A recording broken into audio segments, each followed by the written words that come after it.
And a quick look at our rules of combat based on 3 5-minute rounds and, of course, 5 5-minute rounds for championship bouts.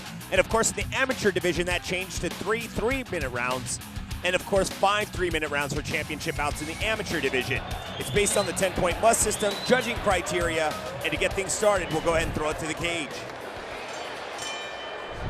Ladies and gentlemen, from Citizens Business Bank Arena, Ontario, California, King of the Cage and General Tire present this 3-round bout in the light heavyweight division.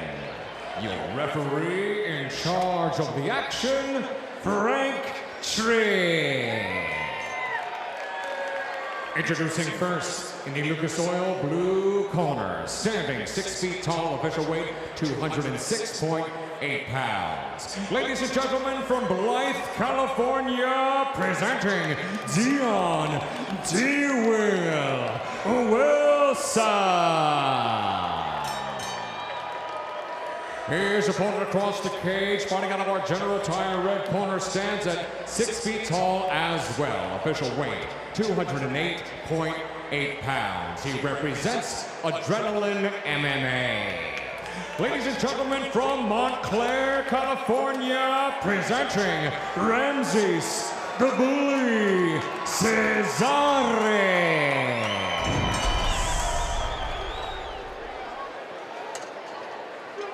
All right, we'll kick off round number 1 between Dion Wilson and Ramsey Cesares. Dion Wilson, of course, in the blue, and Cesares in the red. This match is off to quite the explosive start. A nice exchange of fists there. Well, both Wilson and Cesares are stand-up fighters, so they're probably going to be looking for that knockout. But Dion right here showing some nice groundwork. Taking the back, maintaining control. He's keeping busy.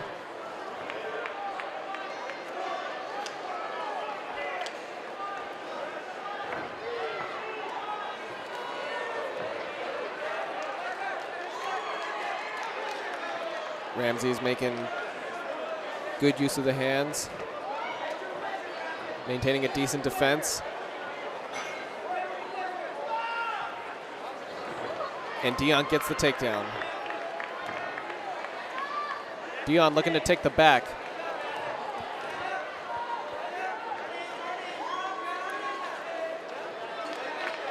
Ramsey's manages to get back onto his feet. Ramsey's with a couple of nice shots to the head there.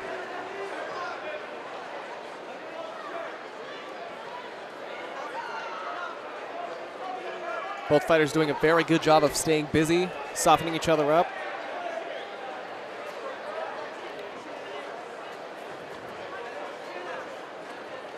Dion is determined to get this takedown and keep it.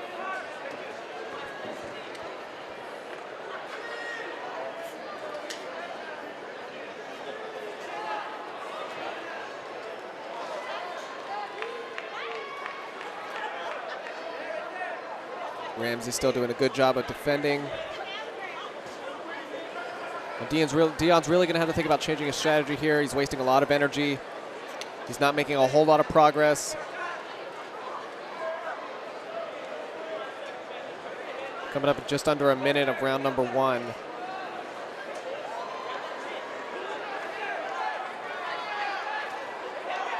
Ramsey's counters with some strikes to the head. Dion pushes him back against the fence.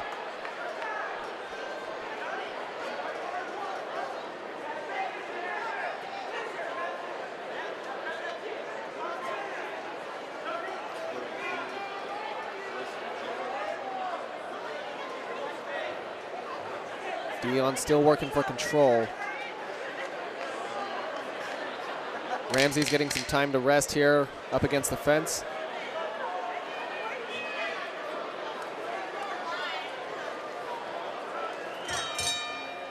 And that will conclude round number 1. Let's take a look at the replay here. So we saw Dion being the aggressor early in the round. He managed to get that first takedown, was able to land a lot of heavy shots to the head, a couple of nice body shots. But It seemed about midway to the end of the round, he was trying to get that takedown. He just couldn't quite get it. Looked like he wasted a little too much energy. Welcome back. Here, round number 2 between Dion Wilson and Ramsey Cesares.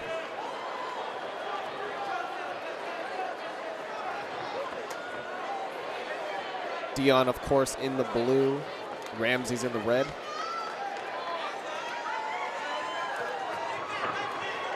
Both fighters looking to dish out some heat early in this round.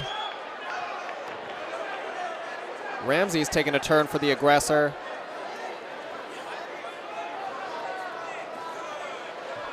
Dion switches things up here. We're seeing a familiar positioning as we did from last round. Let's see if Dion can get this takedown this time. If anything, though, Ramsey's has learned exactly what he's looking for, but just as I say that, Dion manages to take him down, but not for long.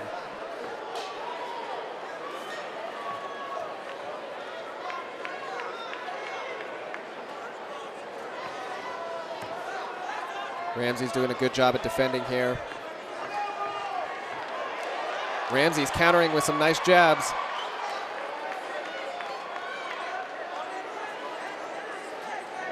Dion definitely looking a little fatigued here. Ramsey's looking for the takedown. Can he get it?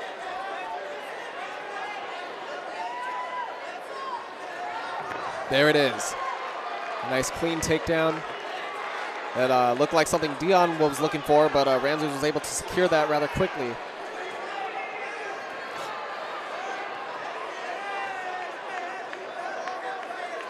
Ramsey slides into this nice side mount here.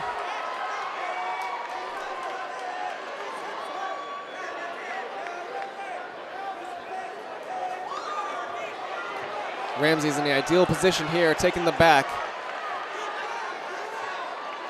This is not a great place for Dion to be in. Some heavy shots to the side of the head. And referee Frank Trigg calls it. That's enough.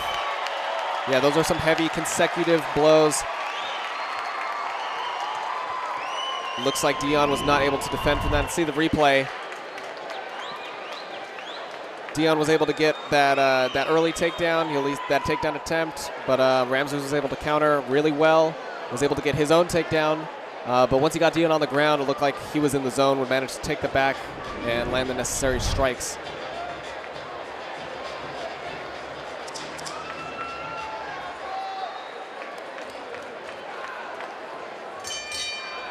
Ladies and gentlemen, referee in charge, Frank Trigg, has seen enough, steps in, calls a halt to this bout due to strikes. The official time, 2 minutes and 6 seconds of round number 2. Your winner by TKO, Ramsey's the Bully, Cesares.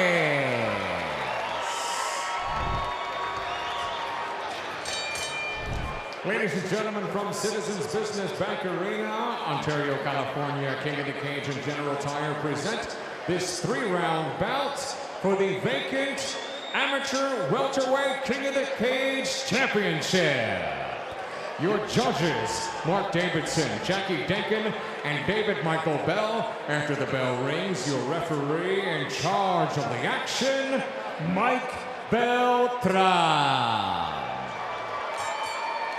Introducing first in the Lucas Oil blue corner, standing 6 feet 2 inches tall, official weight 170.2 pounds. He represents Takusu Dojo with an amateur credit of 9 bouts. Ladies and gentlemen, from the Inland Empire, presenting Brandon Ryuk Field. His opponent across the cage, fighting out of our General Tire red corner, stands at 5 feet 9 inches tall. Official weight 171.2 pounds. He represents Rounders MMA and Boxing. Amateur record, 6 victories, 1 defeat. Ladies and gentlemen, from Santa Ana, California, presenting Richie Palomino. once again, your referee in charge of this 3-round title attraction, Mike Beltran, now with final instructions. All right, John, been over the rules already. Protect yourself at all times, obey my commands at all times. Touch goes now if you want. At the sound of the bell, come on out and handle your business. Let's go. And here we go, round one. Palomino set to take on Brandon Fields for the KOTC Amateur Welterweight crown, and immediately Fields comes in with blaze of glory here. And now Palomino shooting in for the single leg. Trying to slow things down. Oh, and gets it. Palomino definitely looking a little more confident on the ground game as opposed to Fields. He's probably going to want, after that flurry of shots we just saw, is probably going to want to get it back to the stand-up as quickly as possible. Palomino maintaining some good positioning here in the half guard. Lands some heavy jabs to the face.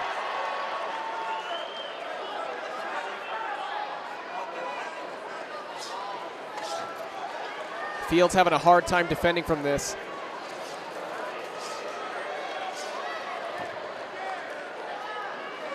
And just continuing to go to work here for the ground. Palomino continues to rack up those points.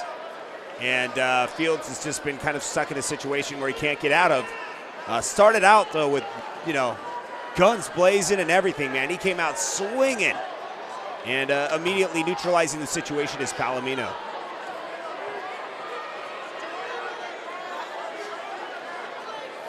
Palomino doing a great job of keeping control here, definitely winning some points back from the beginning of that match. But just as I say that, Fields manages to turn it around. Returns with a couple of counter shots. Palomino grabs the leg and gets the takedown. And immediately in there with 1 minute and 13 seconds left, still controlling things, trying to take the back of Fields as he works his way around. And now that is exactly what he's about to do. Fields in a little bit of a situation. Has to think, should I stand up and risk it, or should I go to the ground and risk it? This is really one of those 50-50 situations. If you do try and get out of it, there is a price to pay. Palomino showing off some great agility skills here. Oh, gets the heavy, sinks the choke. He could possibly end this here. There was a lot of power behind that. He was able to crank him all the way backwards. And continuing to hold on here, taking the rear naked choke. Trying to finish things off. 29 seconds to do so. Fields trying to scramble out of this. Palomino won't let go. Palomino's really in the ideal position right here. Keeping that body triangle fairly consistent, keeping his hooks in. He's going to keep fighting for that rear naked choke. Coming to an end. Fields could be in trouble here. And Palomino will have to reset. And welcome back to Citizens Business Bank Arena, Ontario, California, for another night of MMA action. And Bao Quach in the corner of Richie Palomino. Bao Quach, a veteran here at King of the Cage, who has been around for quite some time, but training fighters to this date. And man, he does a wonderful job, and you can see it through Richie Palomino, the type of team that Bao Quach comes from. Now, I'm not sure if Bao Quach is still with Team Oyama. I'm sure they're still friends. I'm sure they still have drinks together, if anything. But man, that is a product of Oyama's gym, and if there's anybody you want in your corner, it's definitely Bao Quach. And that's where you're probably going to see some of the similarities in stand-up here with Richie Palomino. With a nice outside leg kick. Fields trying to come in. Some combinations. Fields able to dominate that stand-up game. His fit, he's got speed, he's got accuracy, he's got power behind it. Palomino taking a little bit more of a technical approach. Fields doing a great job in the stand-up. Palomino is going to try to switch things up here. Gets the takedown. Now, as we saw in last round, Fields is definitely going to want to avoid this. Palomino was able to dominate the ground game, and he's sinking into a nice side mount here. 1 minute, 42 seconds remains here, and continuing to go to work. Palomino staying busy, scoring some major points in the minds of the judges. He's definitely up in this fight.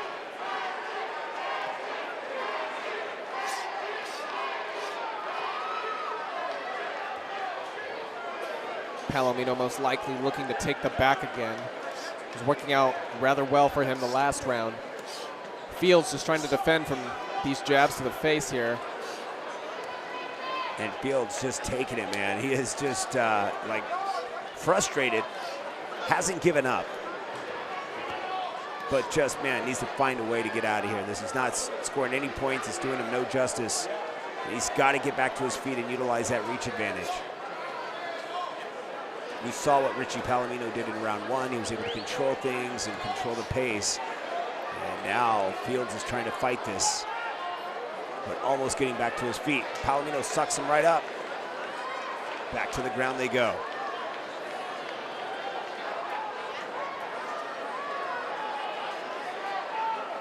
Palomino just staying persistent here. Just looking for any kind of opening. Keep him busy.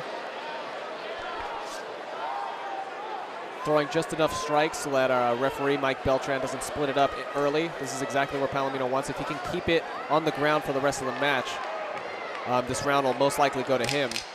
But just like that, Brandon Fields is able to get the switch on him. And finally, Fields is in an advantage, but man, just not enough seconds to be able to turn things around as that round concludes. So we will see a round three, sort of in the tradition here tonight. Let's take a quick look at the replay. Once again, we're here at Citizens Business Bank Arena for another night of MMA action. Right here, Fields gets scooped off his feet, not in a good way. And this is where Palomino goes to work. He lifts up as Fields got back up. He was able to take it back to the ground right here. And you can see that.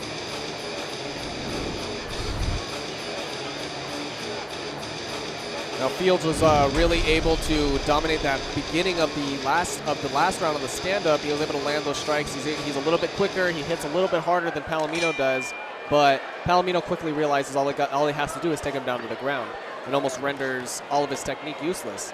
And right here, Fields knows, he feels the pressure. He's like, I cannot let this get to the ground. If it does go back to the ground, I will find myself losing this fight. Need to take advantage while it's on the feet. Utilize that reach advantage. Here we go. Palomino sinks back in for that takedown. And that he will get.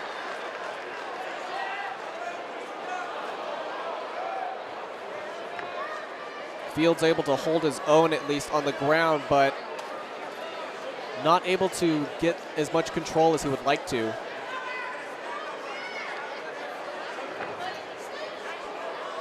Palomino getting a chance to just rest his weight on top of Fields.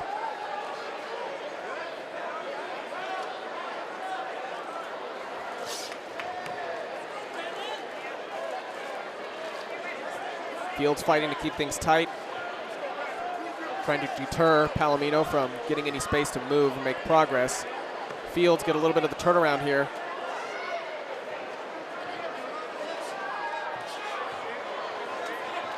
Fields stands back up, manages to land a couple of nice strikes to the head there. Palomino once again looking for that takedown.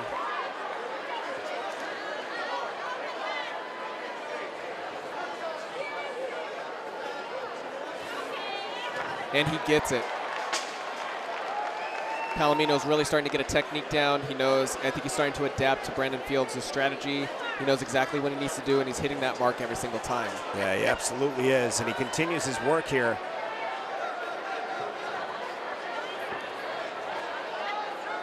And man, Fields just not being able to score enough in time. He's got to pull off the submission and knock out something.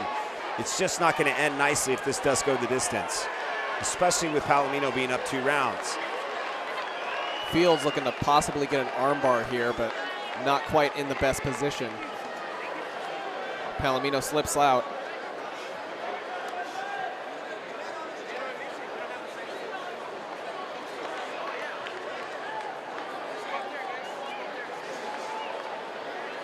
Kind of in an awkward position here. Palomino still maintaining a little more control.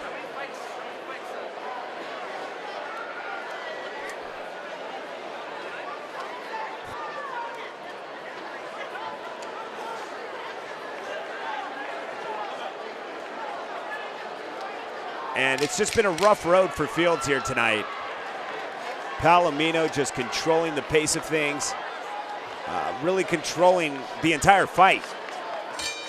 Yeah, we were able to see Fields dominate the stand-up whenever it came up. He was able to really hold his own there, but quickly Palomino was able to adapt to that and eventually found a strategy to take him down every round. Once he got it on the ground, he maintained enough control to, I'm sure, win those rounds. Right here, you can see a nice takedown from him. And Palomino just continues with those takedowns. Those alone were scored in major points. But Fields never really had an opportunity to get back on his feet, score any more points. Yeah, definitely. Palomino definitely took advantage of the situation and knew that eventually all he would have to do is just keep it there, keep things held down, stay in control, and he'd rack up the points. And right now, here we go. We'll throw it to Dean Stone for the official announcement. Ladies and gentlemen, after 3 rounds of amateur championship action here in the Inland Empire, we go to the judges' scorecards. Judge Mark Davidson scores this bout 29-28. Judges Jackie Denkin and David Michael Bell both score this contest 30-27.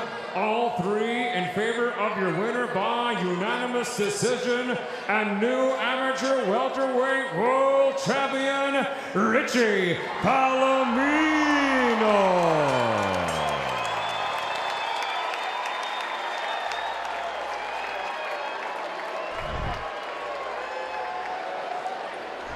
Here is Matthew El Guapo Gomez.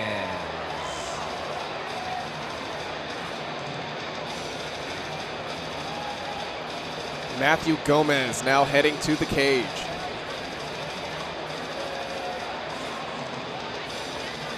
Gomez stands at 5 feet 10 inches tall, hailing from Los Angeles, California. His amateur MMA record stands at 5 wins and 3 losses.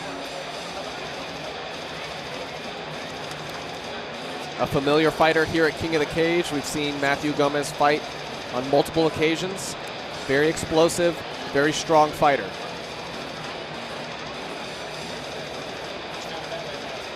He's training out of Todd Medina Fight School in Huntington Beach, California. Gomez prefers a mixed style, practicing both boxing and wrestling, making him out to be a very well-rounded opponent. Matthew Gomez now heads into the cage.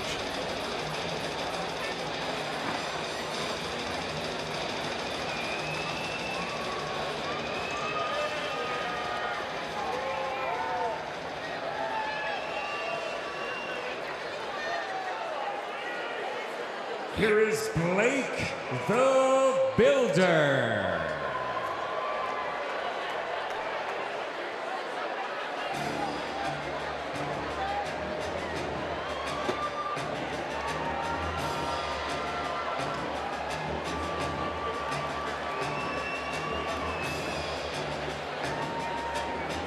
Blake Builder now makes his way to ringside. Hailing all the way from St. Paul, Minnesota, Builder stands at 5 foot 9 inches tall. His weight, 145 pounds. His amateur record currently stands at 8 wins and 0 losses. A very impressive streak at that.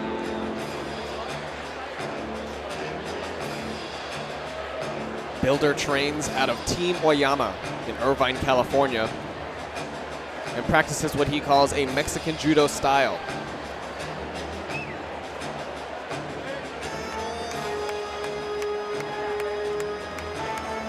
Builder is a very strategic fighter.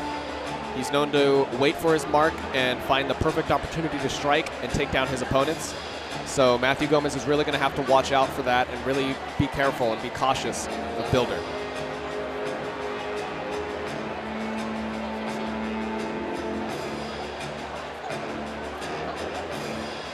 Finishing up now, Builder heads into the cage.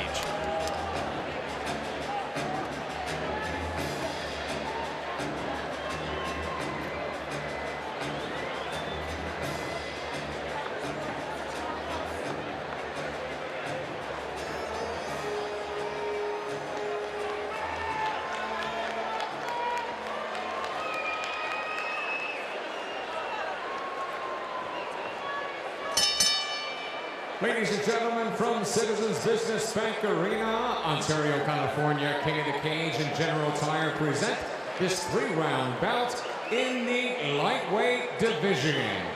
Your referee in charge of the action, David Michael Bell. Introducing first, in the Lucas Oil blue corner, standing 5 feet 10 inches tall, official weight 154 pounds. He represents Todd Medina's Fight School. Ladies and gentlemen, from Los Angeles, California, presenting Matthew El Guapo Gomez. His opponent across the cage, fighting out of our General Tire red corner, stands at 5 feet 9 inches tall. Official weight 149.6 pounds. He represents Team Oyama. Ladies and gentlemen, from St. Paul, Minnesota, presenting Blake the Builder. Once again, your referee in charge of the 3-round lightweight bout, David Michael Bell, now with the final instructions. All right, gentlemen, you got your instructions backstage. Defend yourself at all times, obey my commands at all times. If you're going to touch gloves, touch them now. Good luck to both of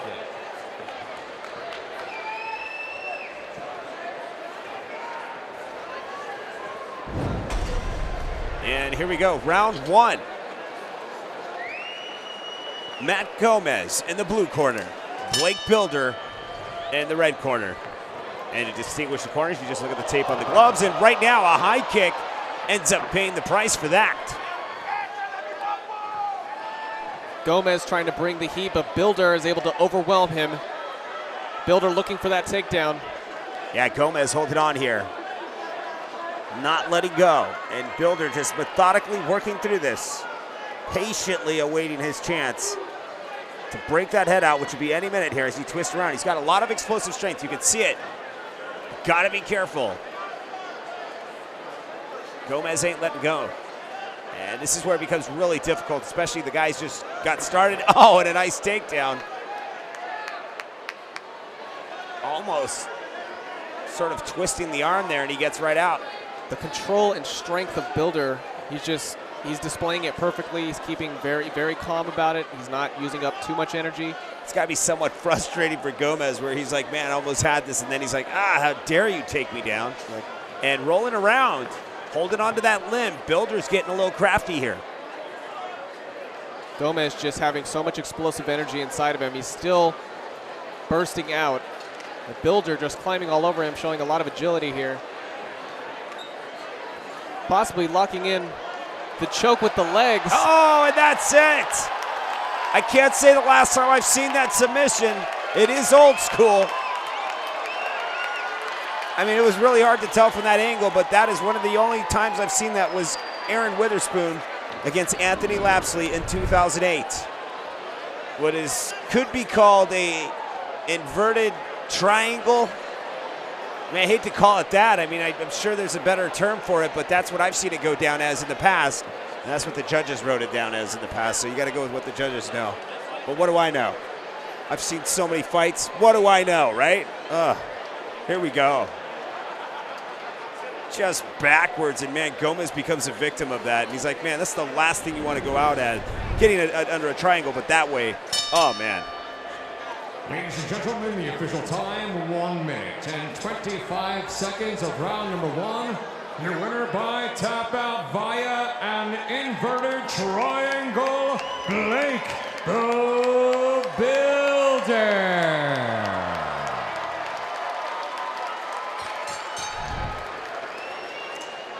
Here is Andre Afro Monkey Ewell.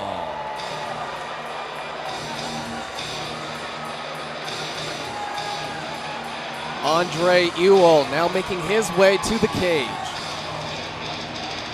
One of our house favorites here in Southern California.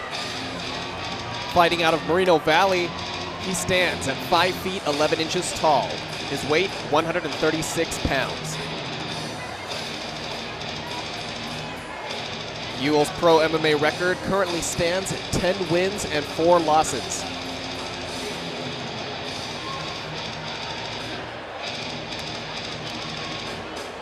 Ewell trains with Apex MMA out of Riverside, California.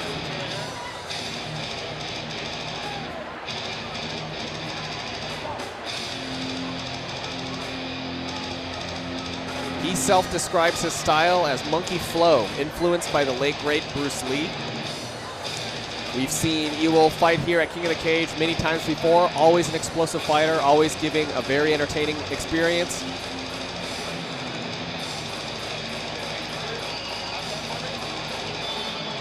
He never gives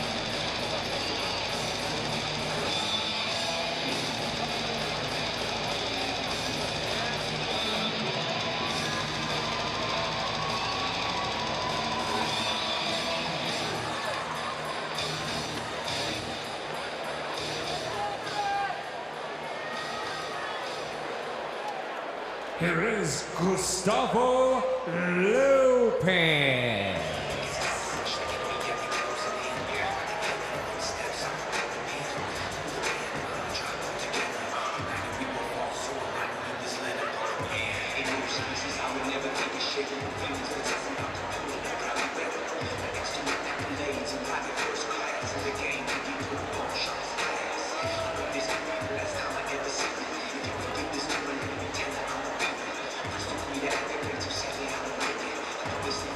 Gustavo Lopez now making his way to the cage.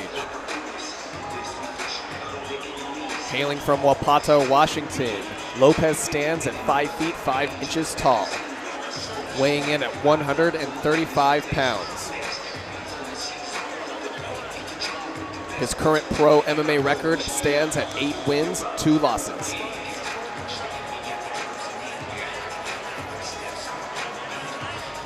He led a very successful amateur career as well, with that record standing at 8 wins and 0 losses.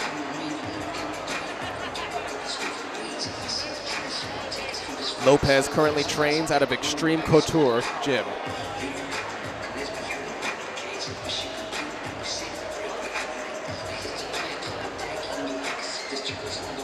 The referee now finishing up the final checks as Gustavo Lopez heads into the red corner.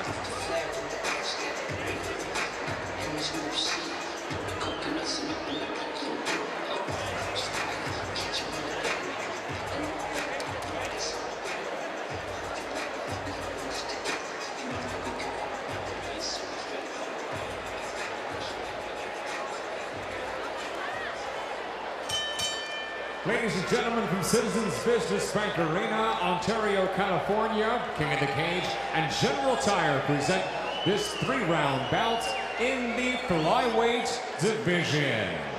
Your referee in charge of the action, Mylan Ayers.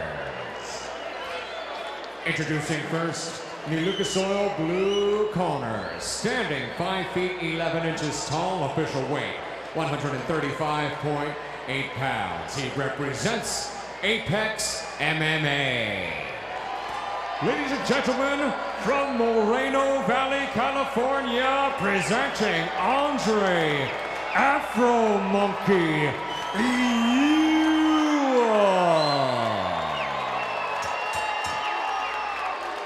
Here's opponent across the cage, fighting out of our General Tire red corner, stands at 5 feet 5 inches tall. Official weight 135.8 pounds. He represents Extreme Couture. Ladies and gentlemen, from Wapato, Washington, presenting Gustavo Lopez. Once again, your referee of this 3-round flyweight bout, Mylan Ayers, now with final instructions. All right, guys, we've gone over all the rules. Protect yourselves at all times. Obey my instructions at all times. Touch them up if you want to. Best of luck to both.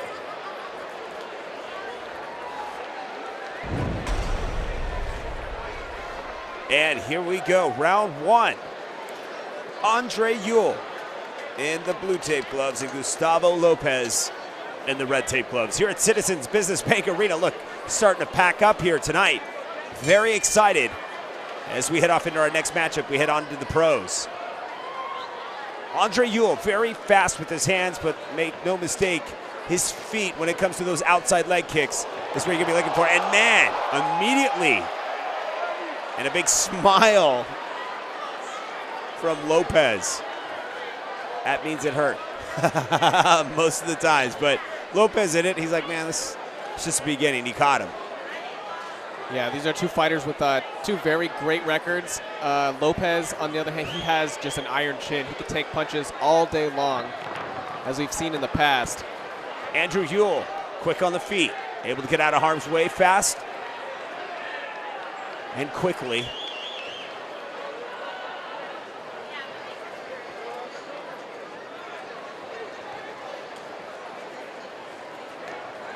Lopez taking his time, looking to test out the waters, waiting for one little opportunity to strike.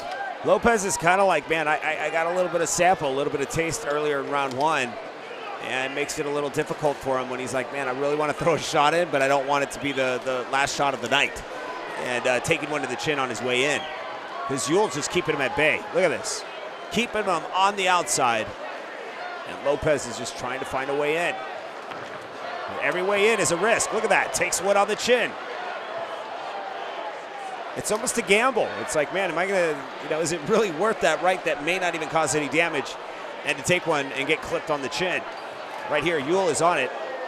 Lopez may find a way. Oh, and he gets a nice shot. Lopez says, I got some hands too. Ewell keeps him backed up once again. Yeah, Lopez definitely has the slight power advantage, but Ewell is just quicker to the punches every time, it seems. He's got a little bit more of the speed. Lopez looking to dip back in to land a couple more strikes. Ewell is definitely got the reach, you know what I mean? And he's really utilizing that to his advantage here. Yeah, Ewell maintaining a good stance in center cage.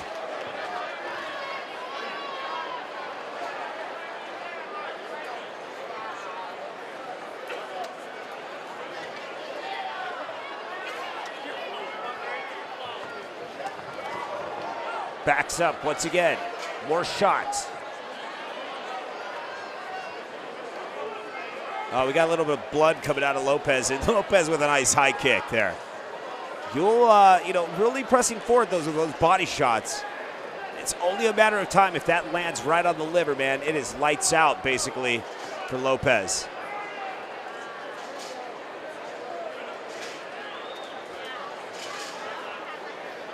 Ewell staying very calm, waiting for that perfect shot. Ewell's very accurate. Lopez is more effective on the inside, but man, it is just so difficult to get in that position as Ewell continues to land some shots every time he attempts to move in. Very difficult. Ewell backs up a bit. Oh, more shots from the top. Lopez comes back with some fire. Now taking the single leg of Ewell. Lopez looking to change the game up a little bit here, possibly taking it to the ground. The balance of Ewell will be tested right now. And so far, so good. I see a knee in the near future for Lopez. But Ewell backs it up, and now they're free.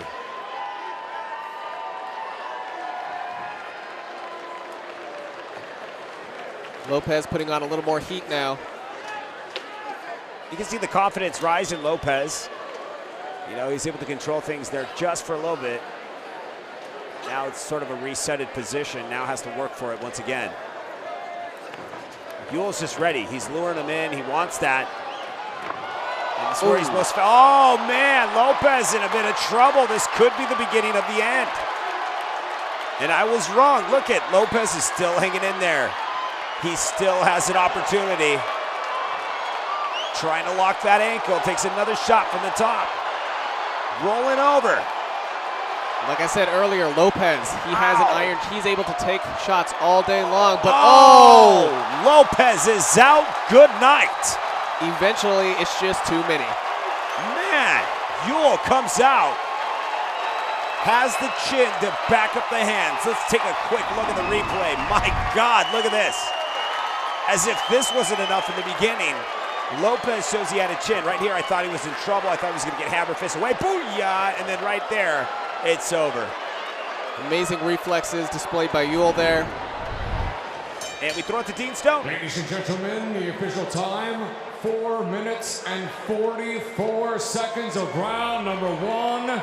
Your winner by knockout, Andre Afro Monkey Yuan.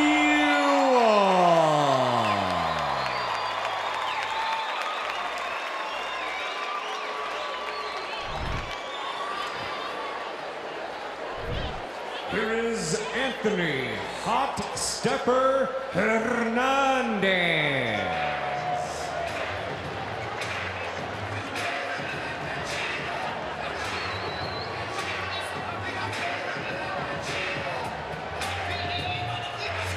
Now making his way to ringside, Anthony Hernandez.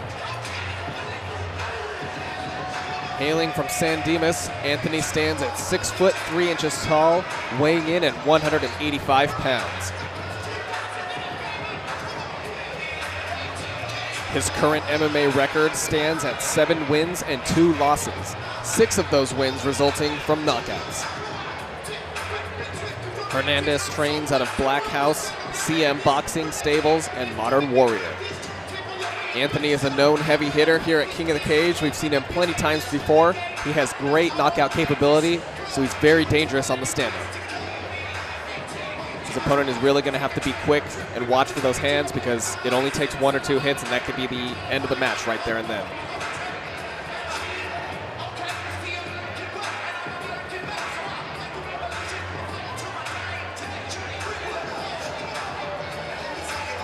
Referee Mike Beltran finishes up the ringside preparations here.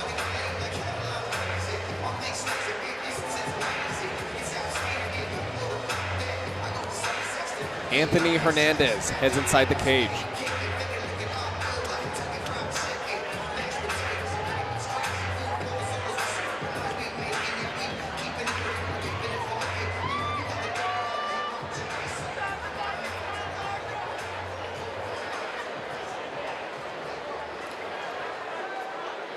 Here is Cristian, the Beast, Aguilera.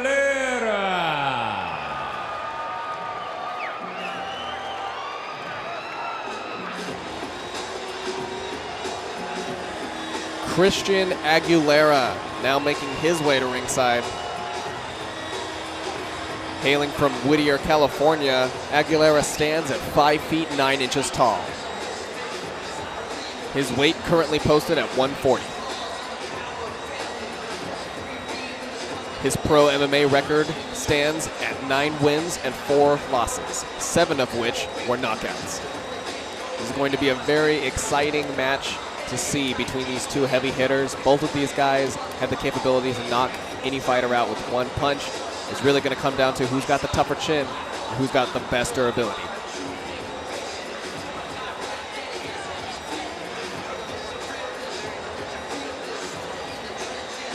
Aguilera trains out of Tyler Womble's Muay Thai and Oyama MMA, as well as several other gyms. Aguilera is a very technical and efficient fighter, ruthless with his strength.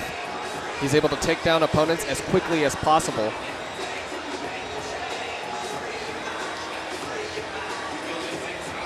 I'm sure we're all guaranteed a slugfest here as Cristian Aguilera makes his way into the red corner.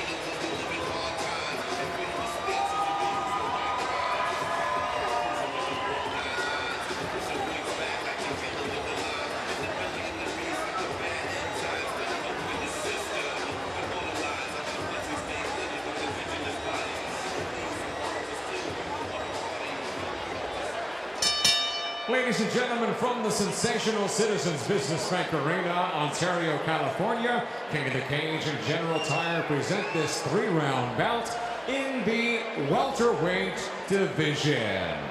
Your referee in charge of the action, Frank Trigg. Introducing first, in the Lucas Oil blue corner, standing 6 feet 3 inches tall. Official weight, 171.8 pounds. He represents Black House MMA, CM Boxing Stables, and Modern Warrior. Ladies and gentlemen, from San Dimas, California, presenting Anthony Hot Stepper Hernandez.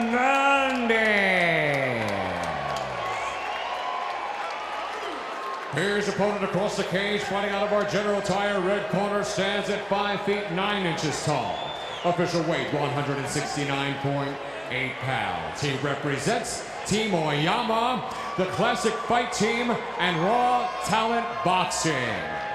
Ladies and gentlemen, from Whittier, California, presenting Cristian the Beast Aguilera. Once again, your referee in charge of this 3-round welterweight attraction, Frank Trigg, now with the final instructions. You guys get your instructions in the locker room, pay the commands at all times, protect yourselves at all times. You want to touch gloves, do it now. Come back to your corners, come out swinging. And UFC legend Frank Trigg, the third man in the cage tonight. Anthony Hernandez set to take on Cristian Aguilera. Anthony Hernandez off to a great start in his mixed martial arts career, now into pro career, of course. And definitely possesses a little bit of a reach advantage over his opponent, Aguilera. Aguilera taking center cage. Very excited to see how this fight unfolds. As we both know, both of these fighters have great knockout potential. Yep. So it's sure to be an exciting end to this fight. It looks like they're already going off to the stand-up, waiting for an opportunity to strike. The crowd getting a little antsy. Oh, nice kick. Doesn't phase Aguilera as Aguilera continues to take center cage. Aguilera displaying a little bit more control here. Oh, shoots in for the takedown. Oh, and puts him on his back. Hernandez quick to his feet. And there they go. They're back on their feet again.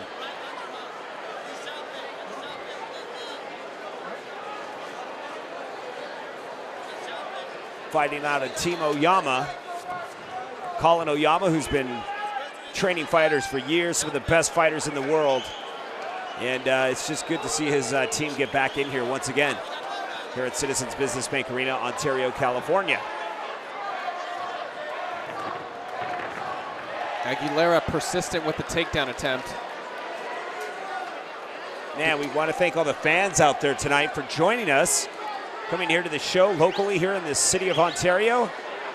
It's about what? You'd say about an hour out of Los Angeles. Not really that far drive to get down here. And man, what a turnout tonight. This has got to be one of our biggest turnouts. We're really excited. And man, we're just getting things started. We're not even in the main events yet, but every fight has almost been like a main event. And Hernandez just continues to fight Aguilera, trying to get him off his back.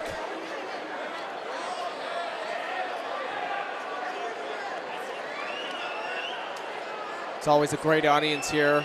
We have so many local stars, popular fighters around the area. A lot of them, they bring in their whole teams behind. And even when you have big main events, it's oftentimes a split crowd. Yeah, it absolutely is.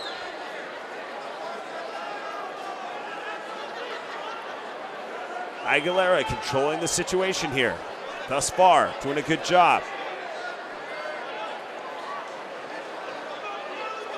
Hernandez looking to get out of this position.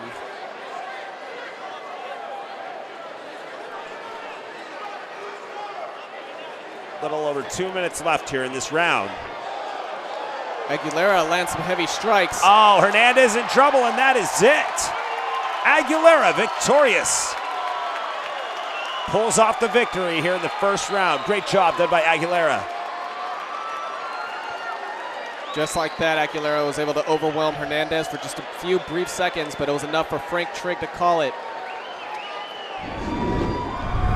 Right here, you can see a little bit of a look at the replay here. We're going to back it up just a bit. You can see the extreme shots that started landing right there.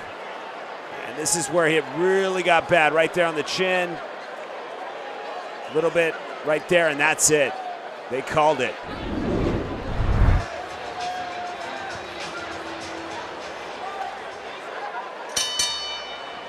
Ladies and gentlemen, the official time, 2 minutes and 57 seconds of the first round. Your winner by tap out from Strikes, Cristian, the Beast Aguilera. Here is Johnny Kid Kamaka Munoz Jr.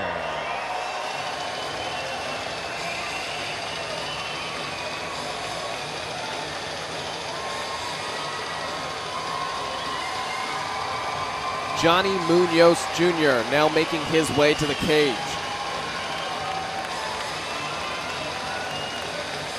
Standing at 5 feet and 9 inches tall and weighing in at 135 pounds.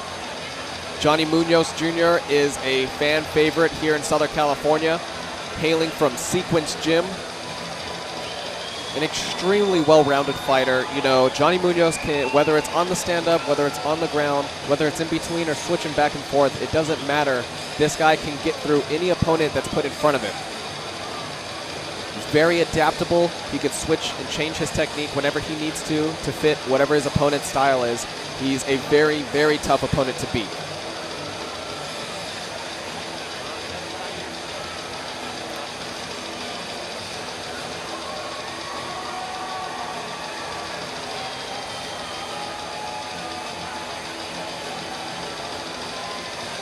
Any match with Johnny Munoz is sure to be exciting. I'm sure the fans can expect an all-out brawl, a very explosive match, possibly a very quick match. Not to discredit his opponent at all, but Johnny Munoz Jr. currently holds an undefeated record that I'm sure he has no intention of giving up.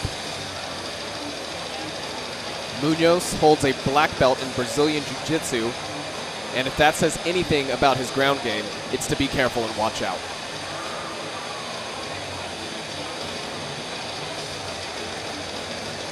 Johnny Munoz Jr. now makes his way into the blue corner.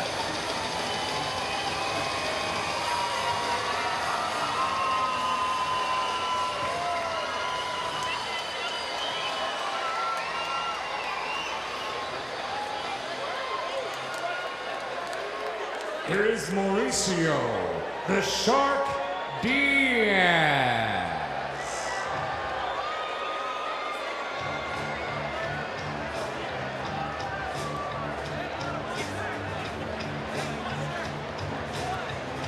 Mauricio Diaz now making his way to the cage.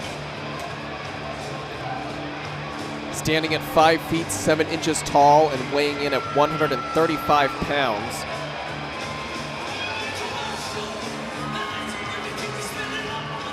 Hailing from Chicago, Illinois, Diaz's current pro MMA record stands at 3 losses and 2 draws. He has a very intimidating opponent to face here tonight. Once again, this match is brought to you by General Tire and Lucas Oil.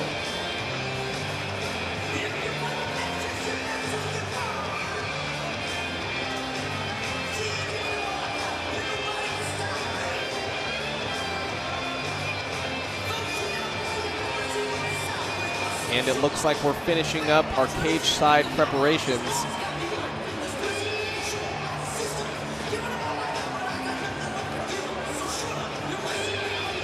Mike Beltran giving the final checks. Mauricio Diaz heads to the red corner.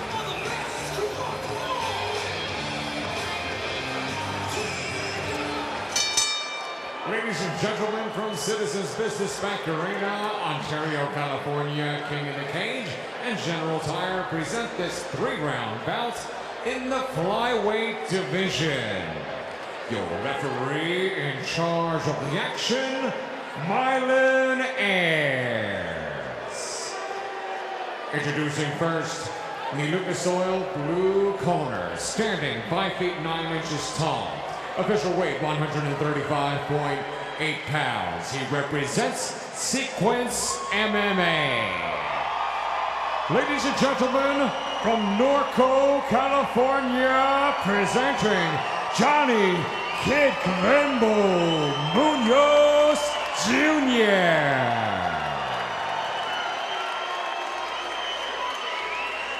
His opponent across the cage, fighting out of our General Tire red corner, stands at 5 feet 7 inches tall. Official weight 138 pounds even. Ladies and gentlemen, from the Windy City, Chicago, Illinois, presenting Mauricio the Shark Diaz. Once again, your referee of this 3-round flyweight bout, Mylan Ayers, now with the final instructions. All right, we got your instructions in the back. Protect yourselves at all times. Follow my directions at all times. If you want to touch gloves, do it now. Good luck to both of you.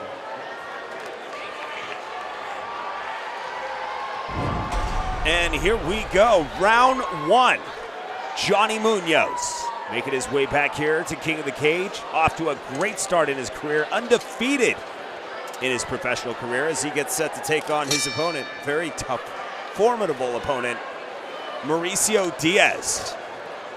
Now Munoz, who is known for a strong background in jiu-jitsu, his family is obviously champions at it. I mean, the list goes on. He's grew up his whole life, literally, training jiu-jitsu. But that was just the foundation. And growing up, as his father runs a gym, Sequence Jiu-Jitsu in Norco, California, you know, he has access to one of the best facilities in this area, in Southern California, being his family business. So, you know, what better business to be in? But you're going to see that here tonight, how seasoned this guy is, and he's just getting started. Definitely, Johnny Munoz is one of the most explosive fighters we've seen, and he has such a practiced technique. Yes. He's able to just get around and adapt to any opponent that's thrown at him.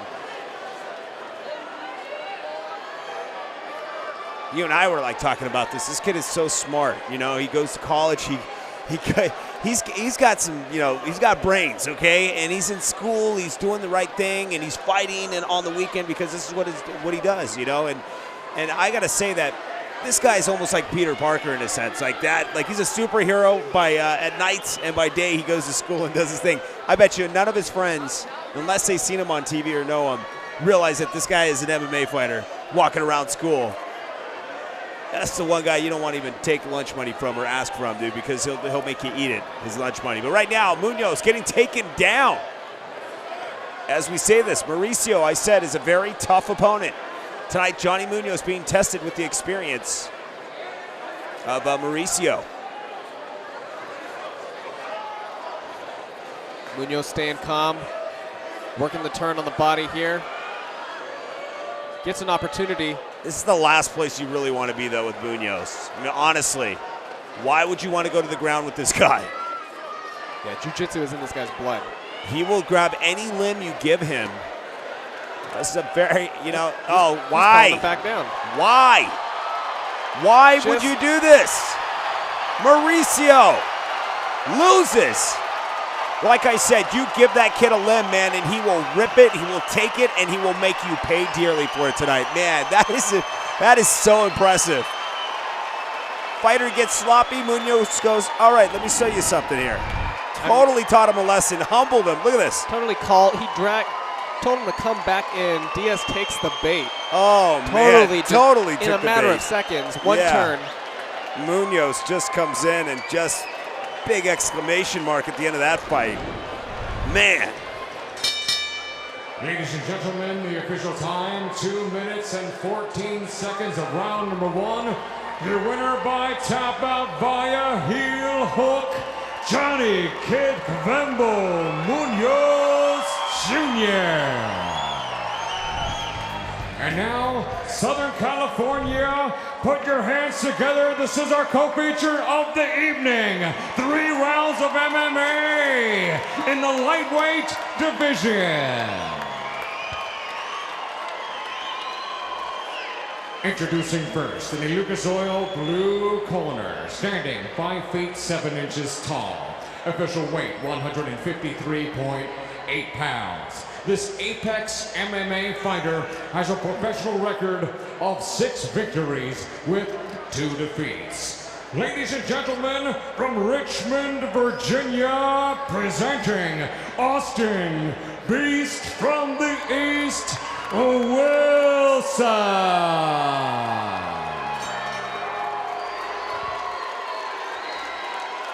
His opponent across the cage, fighting out of our General Tire red corner, stands at 5 feet 8 inches tall. Official weight 147.6 pounds. This mini gym and TKJJ fighter has a perfect professional record. 5 bouts, 5 victories, no defeats. Ladies and gentlemen, from El Sereno, California, presenting the undefeated Juan Sin Miedo Beltran.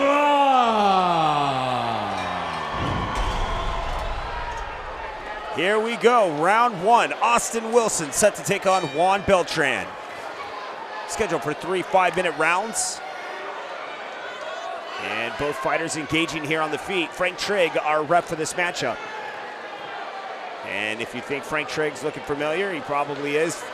The legendary UFC fighter who has fought title matches against Matt Hughes and many more legends. And a nice takedown. And I gotta love the name of Frank Trigg. His nickname was Twinkle Toes, I think. Twinkle Toes Trigg.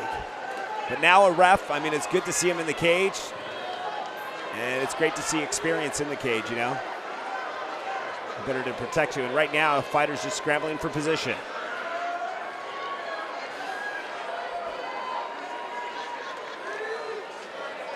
Wilson staying calm and collected. Beltran looking like a little bit more of the aggressor of the two. Absolutely. 3 minutes and 56 seconds remains.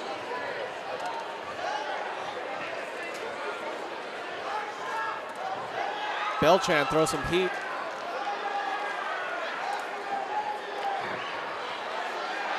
Wilson tries to return fire, but Beltran able to land a couple of those knees too. And they continue to scrap it out here. Some nasty elbows being delivered. Beltran doing a great job at dodging.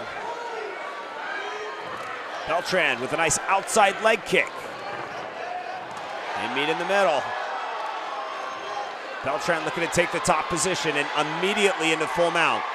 We'll see what Beltran can do for this position as he delivers some nice elbows. Wilson doing whatever he can to keep things tight.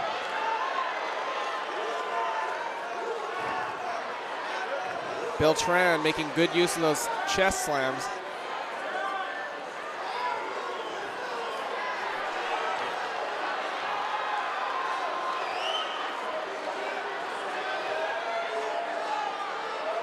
Beltran maintaining great position here. Wilson trying to use the cage side to his advantage. And right now, still doing all he can to hang on and not lose that position.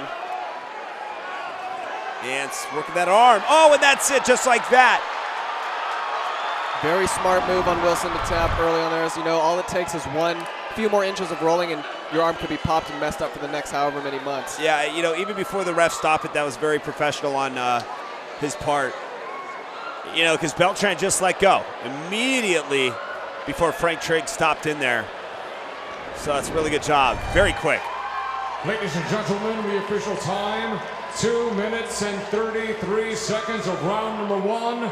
Your winner by tap out from an arm bar, still undefeated, Juan Sin Miedo Beltran. She's 3-0 as a professional. She has an extensive background in karate and likes to use that in the cage. I know that Chelsea Felder is a great MMA fighter. She's willing to fight, so with that, that's excellent. My fight camp went amazing. I had phenomenal training partners that helped get me ready. Jan Finney and Tim Fry really helped give me the looks that are gonna simulate what Cynthia is gonna do in the cage. So I feel like I'm more than ready for this fight. My fight camp goes regular. It's the same fight camp. Yes, we tweak some things here and there. As we all know, we want to keep improving, but we keep working on my ground game, my stand-up, it's all the way around. I'm gonna go out and fight my fight. I'm not gonna let her dictate the pace of the fight. I'm gonna make sure that I do what I've been training to do, and that's my game plan. My prediction for this fight is that I'm going to get my hand raised and the belt around my waist. To be honest, I wouldn't see a stoppage coming in the first round. So, yeah, but if not, if that doesn't happen, I've trained for 25 minutes of a war, so. In this division, they can see me as what I truly am, the most dangerous fighter in the strawweight division. All the way around, I'm more hungry. I want that belt. Cynthia Arceo, I'm honored to be able to step in the cage with you. I hope you've trained as hard as what I have, and I'm excited to put on a show for all our fans. Let's get it. Chelsea, let's go out there and give a great show to California. Let's go play. Southern California, are you ready for some women's MMA? Please welcome to the cage, Chelsea Tiny Tank Falder.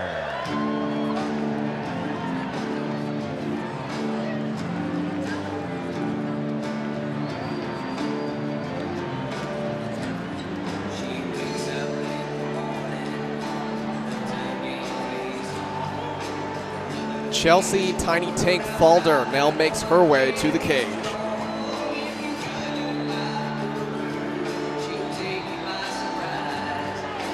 One of the best in her class, Chelsea Falder has been proving herself over her last several fights, in which she has displayed her knockout strength and her overall endurance and ability to overwhelm opponents. She hails from Piqua, Ohio, and stands at 5 feet tall.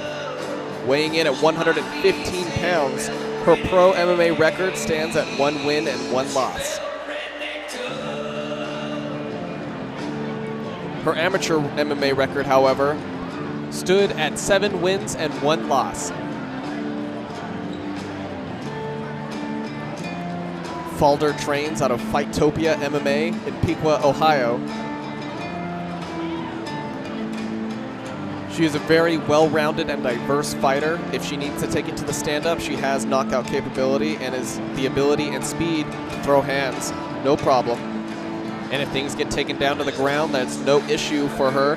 She's able to adapt quickly, as she also is very well experienced in wrestling. Chelsea Falder now makes her way into the cage.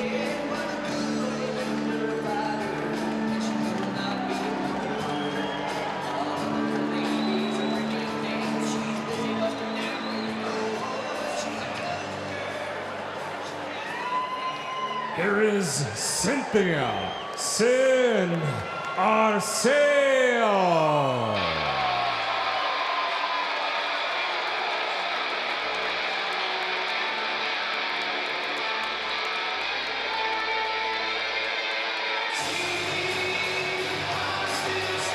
Cynthia Sin Arceo, one of Southern California's best here at King of the Cage.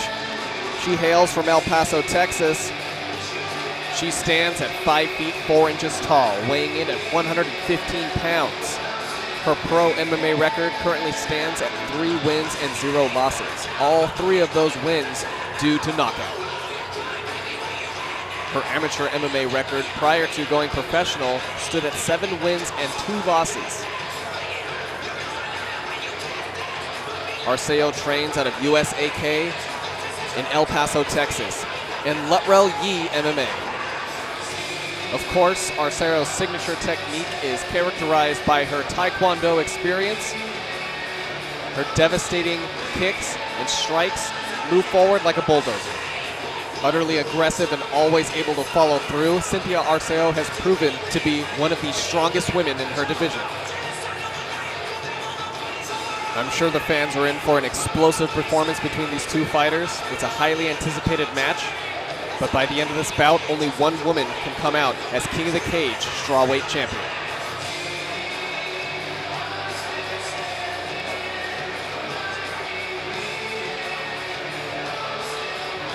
Once again, this match is brought to you by Lucas Oil and General Tire.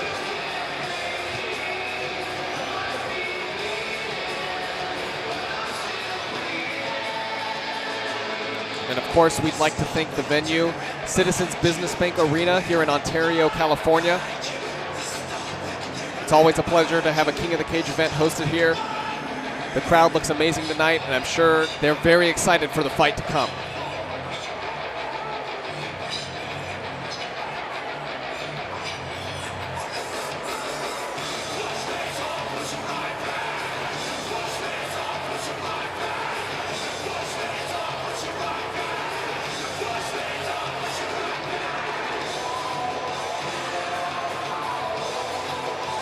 The referee now making his final checks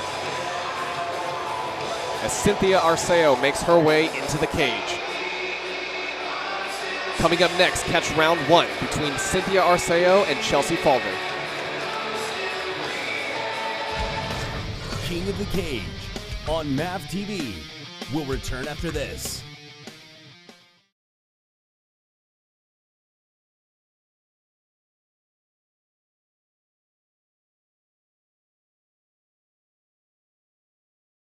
Tonight's presentation of King of the Cage is brought to you by Lucas Oil, made in America, sold to the world, and by General Tire, anywhere is possible.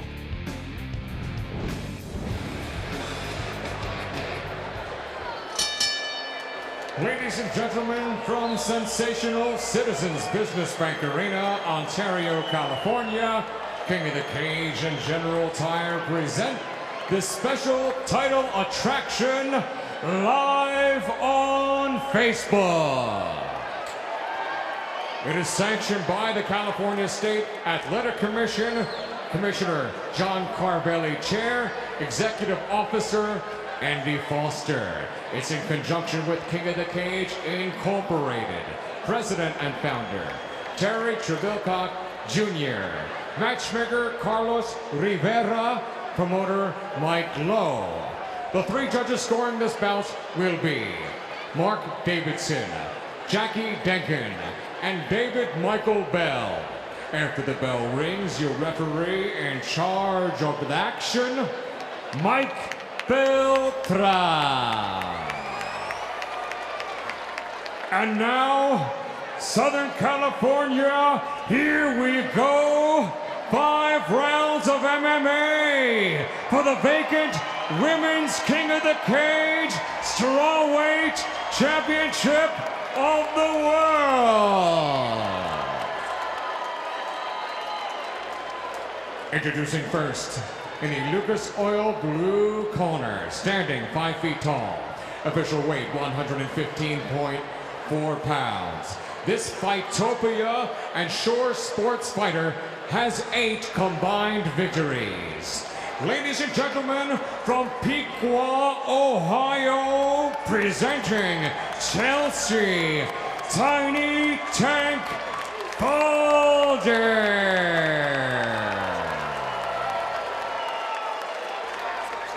Her opponent across the cage, fighting out of our General Tire red corner, stands at 5 feet 4 inches tall. Official weight 115.8 pounds. This USAK and Lutrell Yi fighter has a perfect professional record. 3 bouts, 3 victories, no defeats. Ladies and gentlemen, from El Paso, Texas, presenting the undefeated Cynthia Sin Arceo.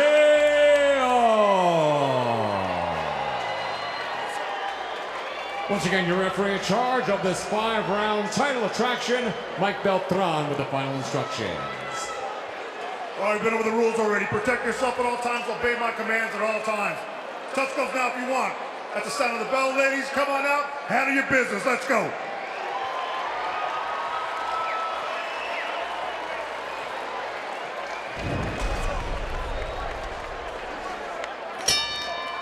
All right, we'll kick off round number 1 between Chelsea Falder and Cynthia Arceo.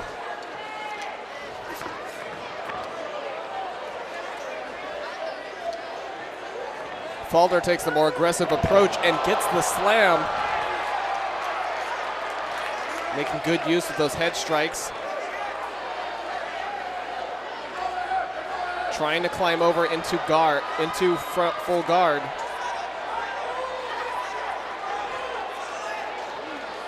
Arceo defending relatively well.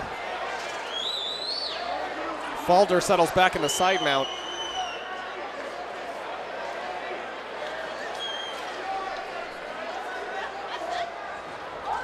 Falder looking to capitalize on this position here. Arceo looking for an outlet, twisting the body.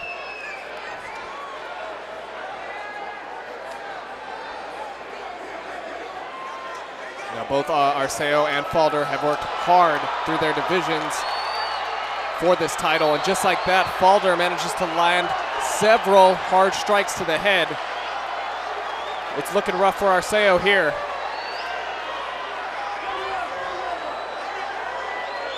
Falder just unloading.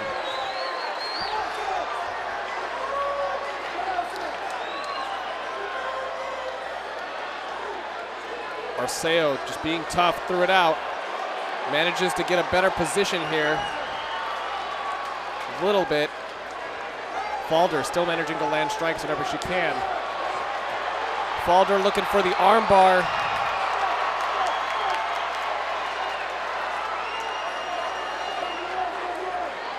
Arceo just got out of one puzzle and gets right back into another.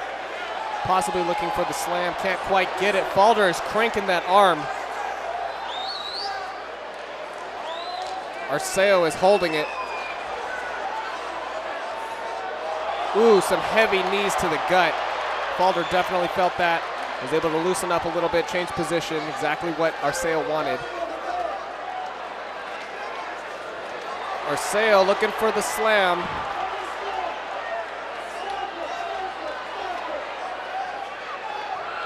Slips out. Arceo gets a chance back at the stand-up, and Falder just has a big smile on her face, but Arceo counters with a 1-2.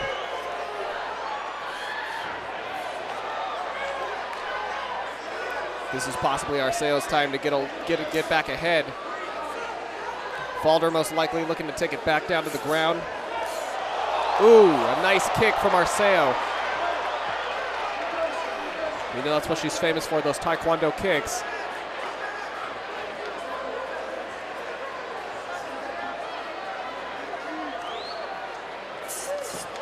Arceo, a couple of nice strikes there.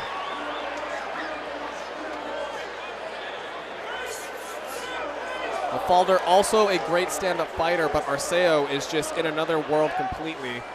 Falder, though, great dominance, great control, fantastic in her ground game. Was able to overwhelm Arceo on the ground, so I'm sure Arceo is going to try to keep it on the stand-up from now on. It could honestly go either way, really depending on who gets to spend more time where.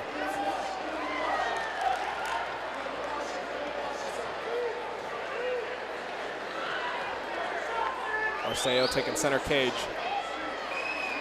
Falder looking for an opening.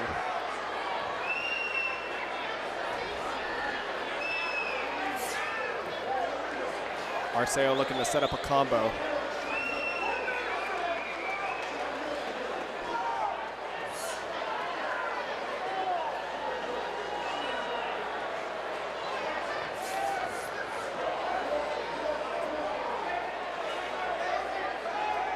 Once again, this match is brought to you by Lucas Oil and General Tire. Here again at Citizens Business Bank Arena in Ontario, California.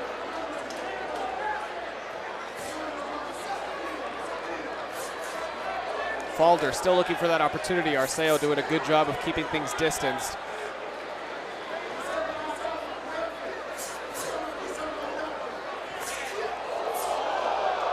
Falter with the attempted spinning back fist there.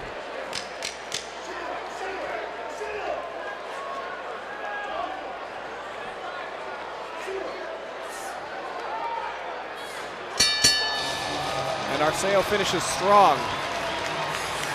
Take a look at the replay here of that last round. We saw Falder had a great start to this round, was able to get Arceo on the ground, and was able to keep it there, actually. Obviously her strengths were shown. She was able to land a lot of good strikes while she was on the ground.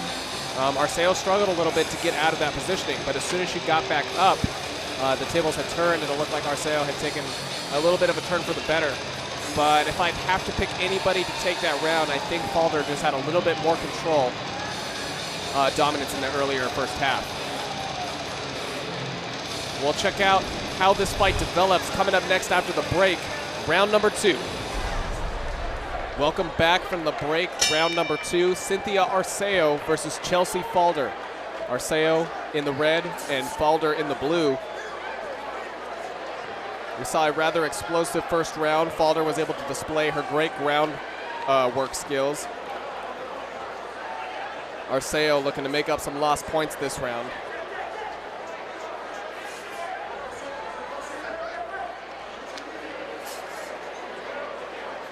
Arceo keeping a good distance. Falder trying to close things in.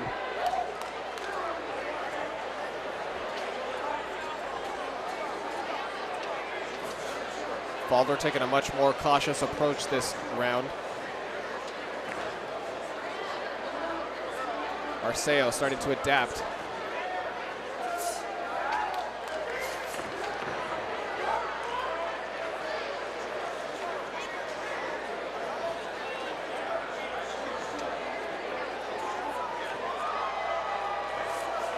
Falder looking for the opportunity, denied by Arceo. Arceo just waiting for the perfect opportunity to let loose.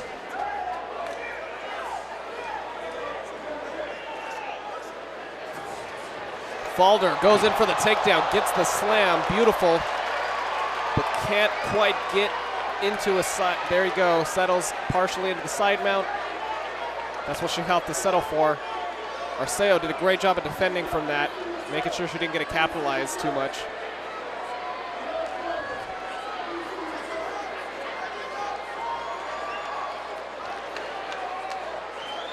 Arceo looking to get out of this. Throwing some nice knees to the ribs.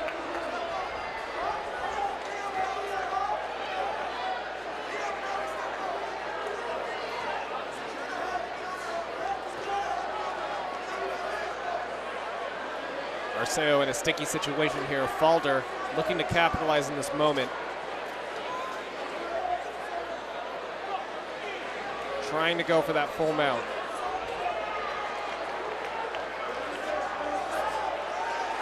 Manages to get it and lets loose. Arceo could be in trouble here. Falder just letting go. Arceo manages to turn it around and stands it back up. She's ready to go. Little bit of a missed chance there by Falder, but she was still able to cash in and get a lot of points off of those strikes.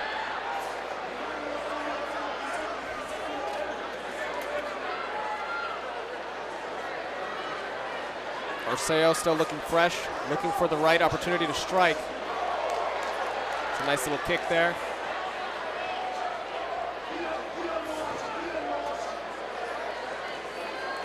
Arceo definitely looking like a little bit of the fresher of the two. Looking like she has a little bit more of energy to expend.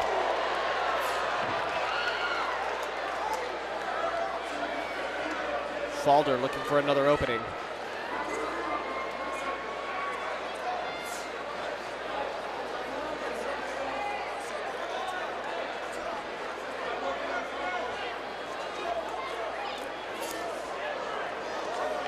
Arceo just looking to let loose.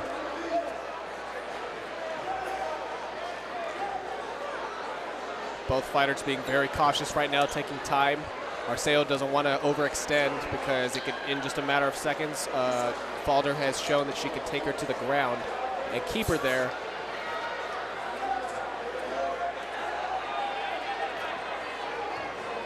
Falder making sure she doesn't move in too close and get knocked out.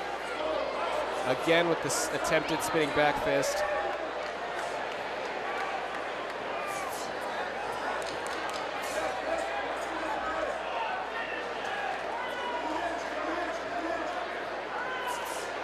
Arceo landing a couple of nice strikes here. Racking up whatever points she can.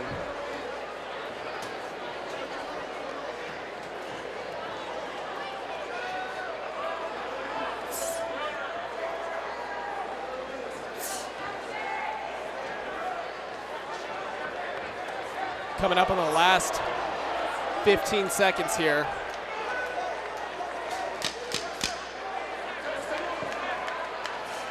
Arceo really looking to capitalize, just get that push she needs to take this round. Can't quite get it. We'll take a look at the replay coming up in this last round. A little bit less eventful than our first round, but both fighters very understandably taking a cautious route. Falder was able to get that strong takedown early on, but not for long before Arceo was able to get back up and keep the stand-up going. We'll see how this fight develops coming up in round 3.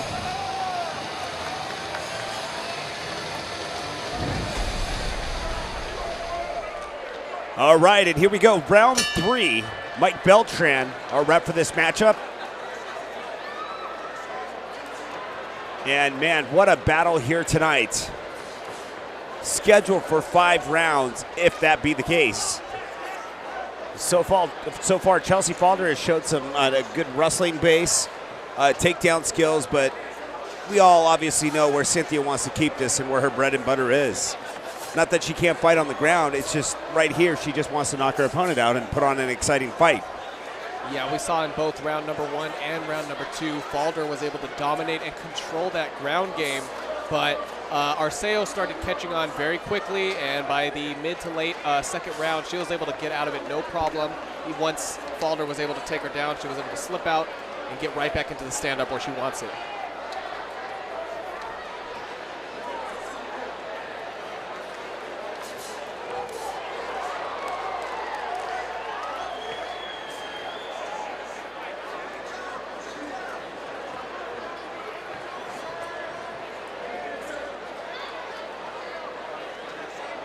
Both fighters continuing to stand up here, comfortable with it. Like I said, Falder may try and set this up and possibly take it back to the ground.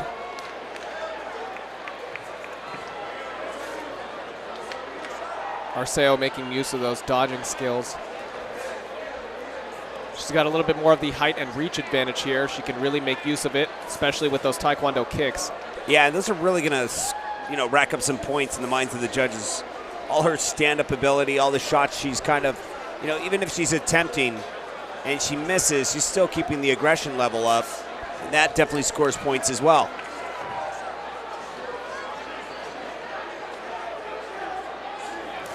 Oh, a nice kick. Meets in the center there. Nothing too damaging. Arceo looking just a little bit fresher of the two. Arceo just looking for that shot. I mean, she's looking to just get that one shot on the chin, and she's very capable of doing that. We've seen her do that in the past with her opponents. And Falder is just really tough and tries to capitalize on any mistakes that Cynthia makes. But so far, it's just been scoring points for Cynthia.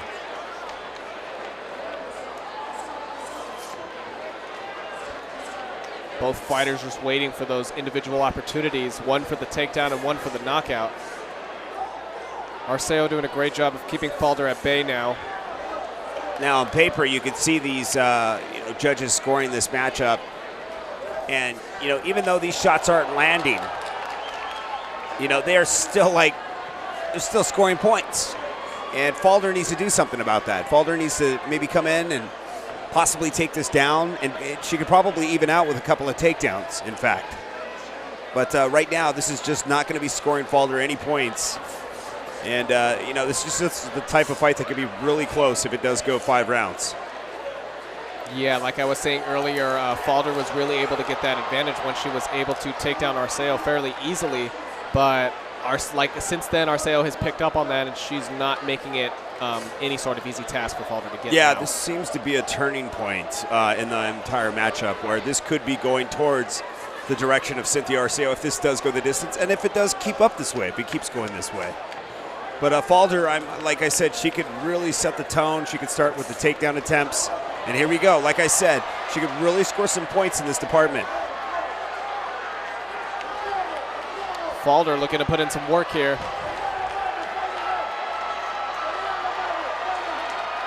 Arceo doing what she needs to do to keep standing.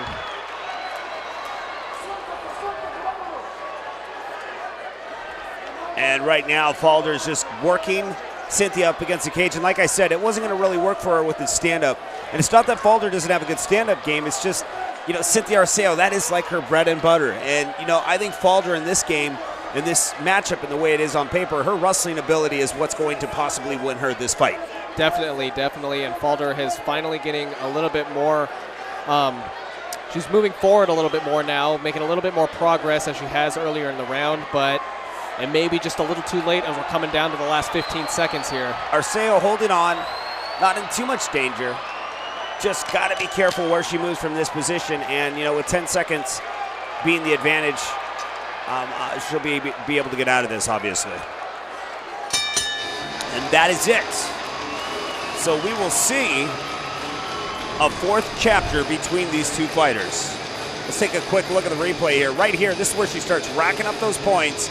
Chelsea Falder able to get it back to the ground, but it wasn't enough takedowns for her to win that round, unfortunately. I think I'd have to give that to Arceo. So coming up, we're going to take a quick break. Make sure you stick around. The action continues here from Citizens Business Bank Arena. And here we go. Fourth round. So far, it's been a stand-up war for Cynthia Arceo. Falder needs to take this to the ground. It seems as though that may work and be in her best interest at this moment in time.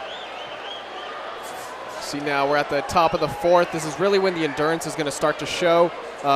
Fortunately, both these fighters still look very fresh. They look light on their feet, but I guarantee by the end of this round, if it goes the distance, they're going to start feeling it. Yeah, absolutely. Right here, you can see Falder just continues to, you know, walk with caution. She's like, man, I don't want to leave my chin exposed. I don't want to walk into a kick. And, you know, with a takedown attempt, that comes with the territory. But Arceo is pretty good at defending those takedowns, usually with her foot or a knee in somebody's chin. I mean, that's how she defends those takedown attempts. So really got to, you know, proceed with caution here against someone like Arceo. Falder continues to circle around, looking for an opening. And she will continue to stand, but she's just waiting. Just a matter of her time of her attempting a takedown. Arceo maintaining control of center cage. Falder just looking for that opening. I've noticed a couple times now she waits for Arceo to set up that spinning kick and tries to take advantage of it, but it's only a split second. She's got to be quick. She's really fast with those. You know, those are the type of kicks you can't really train for, but, you know, more and more fighters, obviously, as the years go on and, you know, the sport continues to evolve. I mean, you're going to see more and more kicks like that and more tricks in the bag that, you know, we haven't even witnessed in the sports of mixed martial arts. Remember when Anthony Showtime Pettis jumped off the cage? I mean, that was an incredible thing in MMA. No one thought he was going to land it, and sure enough, bam! So, you know, there's a lot of things and variables we have not even witnessed here in the cage. So, you know, it's just the beginning. But like I said, those are some of those things that'll throw your opponent off and be like, hey, man, I didn't see that kick coming.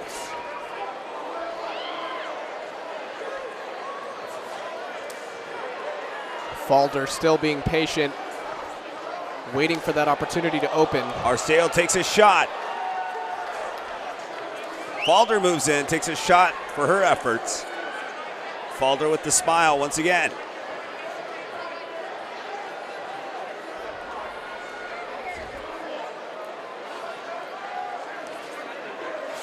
Continues to circle in here. And Falder is just on guard. Once again, we're here at Citizens Business Bank Arena for another night of mixed martial arts action, Ontario, California. And I can't tell you how awesome it is to witness this crowd here tonight. You're talking about 8,000 plus in this venue. And that is a first for mixed martial arts at this venue alone. We're really proud of those numbers here tonight.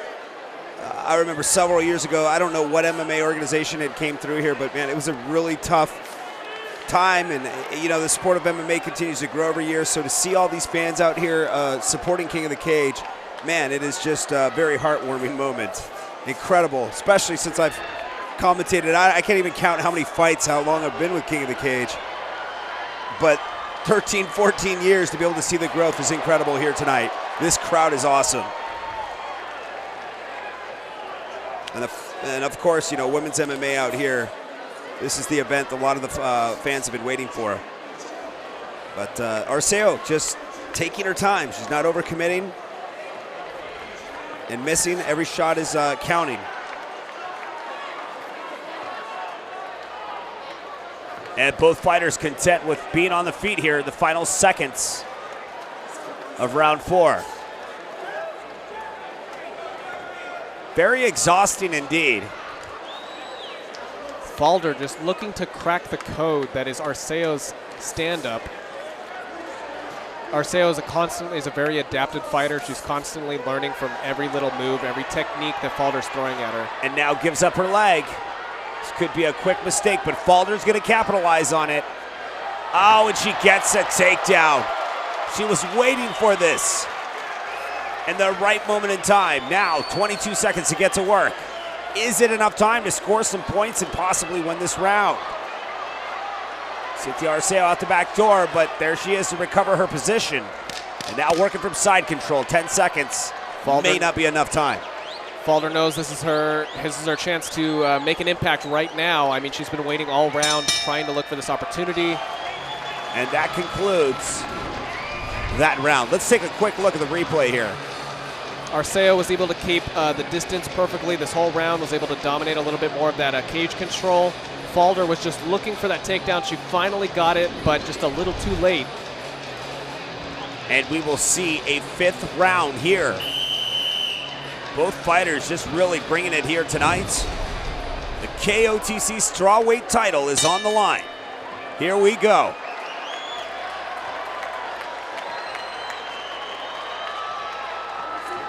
Falder really going to have to capitalize this round. Both fighters have really conserved a lot of energy. And they're just at it in this 5th round. They're going to start turning things up, and I would see a lot of fists flying here in a second. Cynthia Arceo with some shots.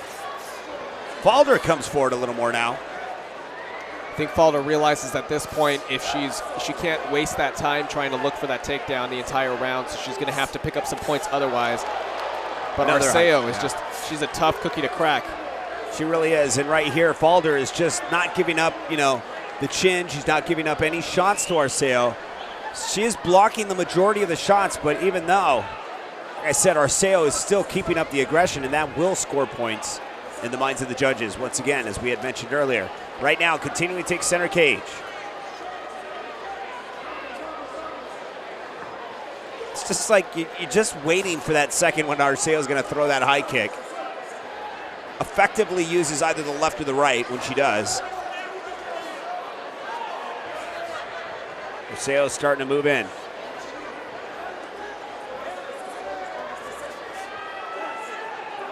Falder throwing some heavy fists, but just trying to connect. Arceo has a great dodging ability. But she's able to get right out of there and get to the sides of opponents and strike from really awkward angles.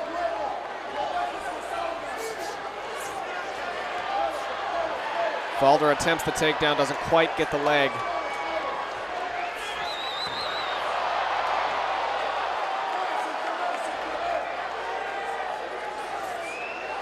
You know, it amazes me that, you know, it's been on the feet this long. But like I said, if Falder really wants a shot at winning this fight, she has to take this to the ground. Right now, she is not winning the stand-up department, and especially when shots like this keep landing. Falder's trying to go underneath, but Arceo's like, nope, I'm going to keep moving forward. And this is another one of those moments, a defining moment that could change the outcome of this matchup. And Arceo's she's got that momentum in her striking, and when she starts going, she can just keep piling them on, you know, 1, 2, 3, 4, 5, striking from all different angles, throwing the kicks wherever she needs to. Yes. And they continue to press forward. Here we go, once again. Arceo just learning from Falder's movements all fight long, knowing exactly how to counter that takedown. Not giving her the time of day. Arceo tries to close in the cage.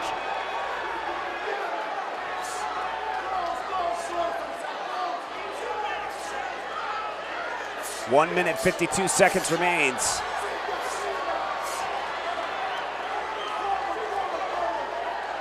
And both fighters just continue to bring it, and now a little bit of blood coming from Falder's mouth.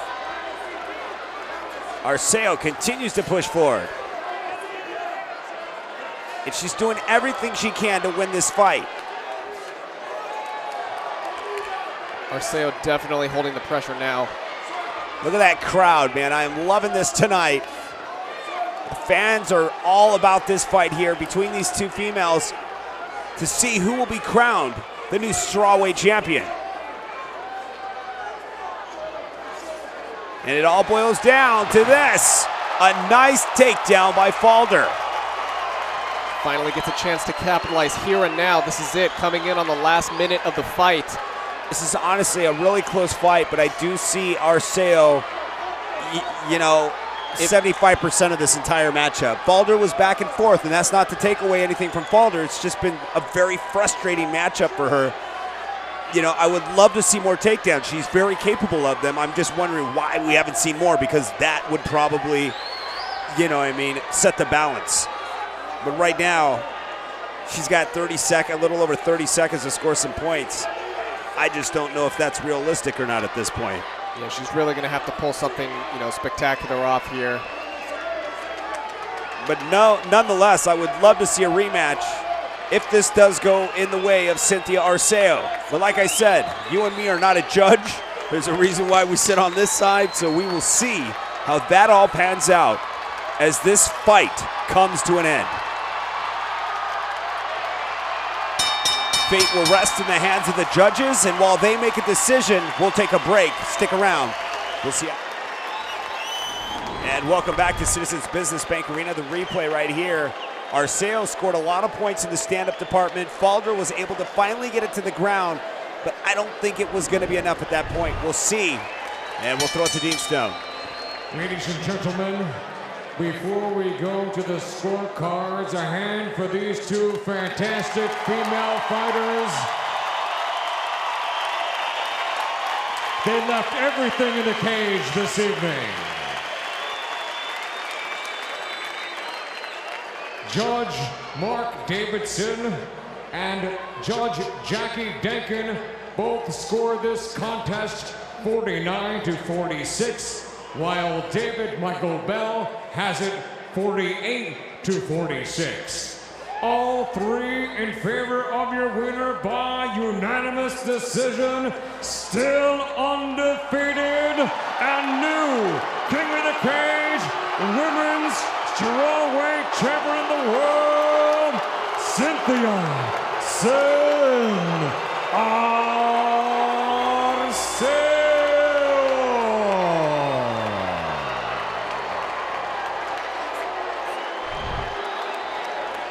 Here is Rick, the Reaper James.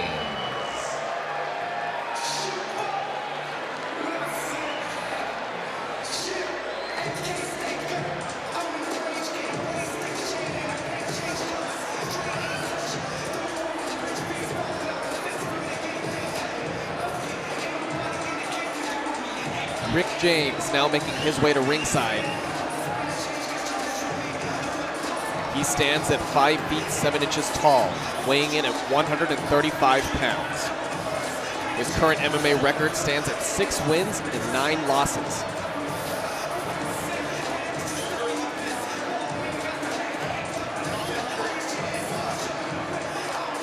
He trains out of Sequence MMA, Classic Fight Team, and Row Talent Boxing.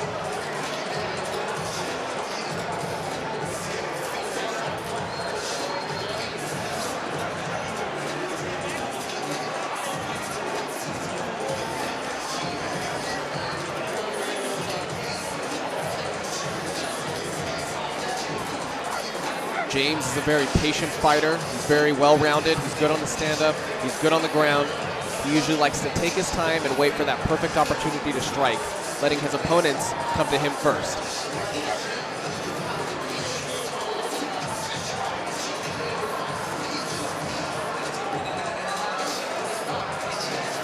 Rick James makes his way into the blue corner.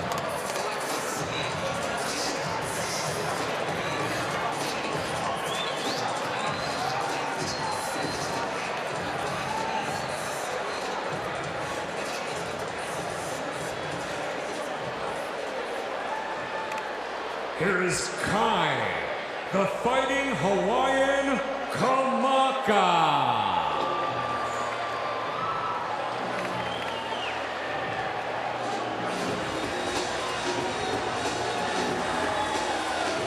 The Fighting Hawaiian Kai Kamaka now making his way to the cage. He stands at 5 feet 7 inches tall as well, weighing in at 135 pounds. His pro MMA record currently stands at 2 wins and 2 losses, while his amateur record held an impressive streak of 7 wins and 1 loss.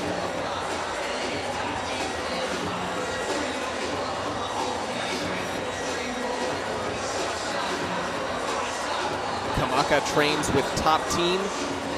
His influences in fighting include wrestling, boxing, and kickboxing. He's another very well-rounded fighter, able to hold his ground anywhere in the ring.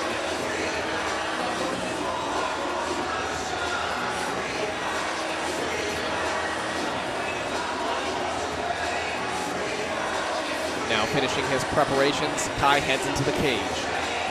Coming up after the break, the bout, Rick James versus Kai Kamaka. King of the Cage on MAV TV will return after this.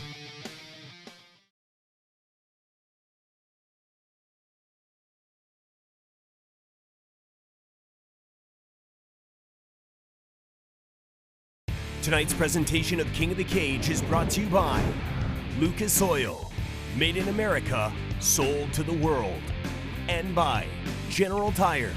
Anywhere is possible.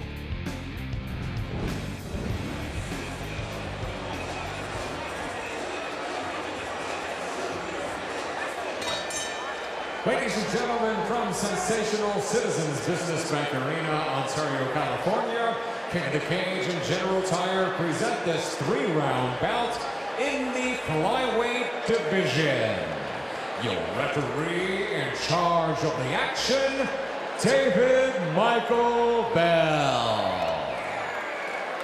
Introducing first, in the Lucas Oil blue corner, standing 5 feet 7 inches tall. Official weight 134.6 pounds. He represents Sequence MMA, the Classic Fight Team, and Raw Talent Boxing. Ladies and gentlemen, from nearby Fontana, California, presenting Rick the Reaper James.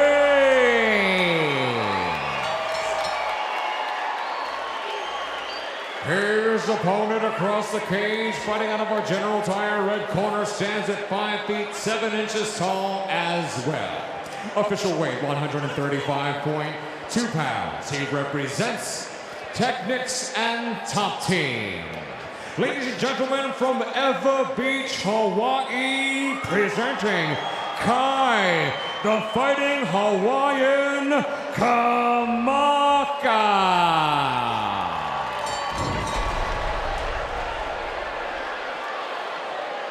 Here we go, round number 1 between Kai Kamaka and Rick James.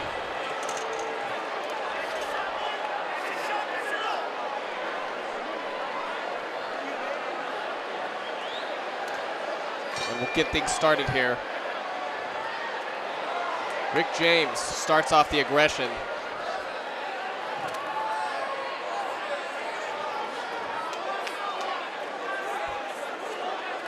Looking to do some early damage. Kamaka playing it safe, waiting for his opportunity.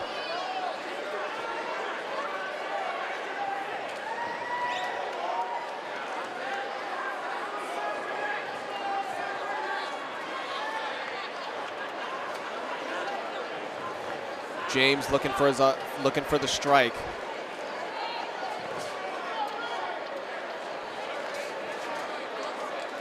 These are two fairly equal opponents, both very well-rounded, very technical fighters.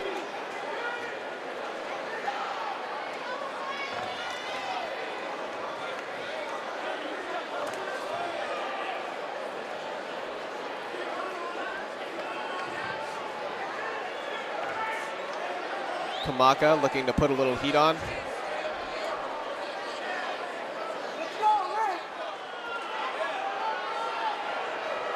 Both fighters really going to have to look to capitalize here, and Kamaka does just that. James tries to counter. Kamaka unloads to the stomach. James a couple of hard knees to the face there, and Kamaka ends up on top.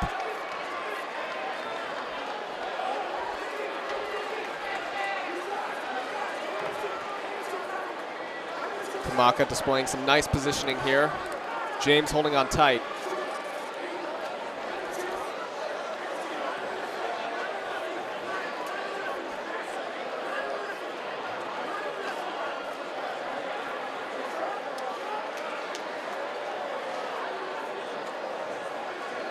Kamaka looking to set something up here, possibly.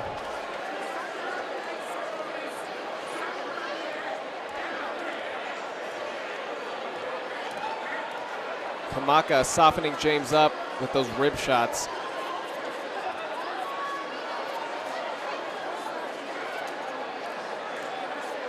James is really going to have to make an effort here to get out of this. At this point, Kamaka is only getting points for not only shots, but control.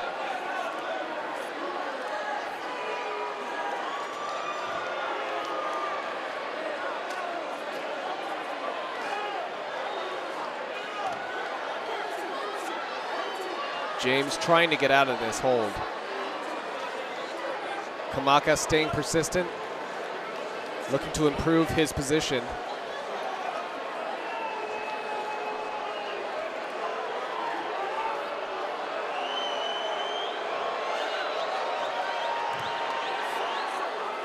Kamaka using that extra power to get where he needs to be. James trying to use the cage side to his advantage. But Kamaka just keeping his legs locked in, forcing the body down.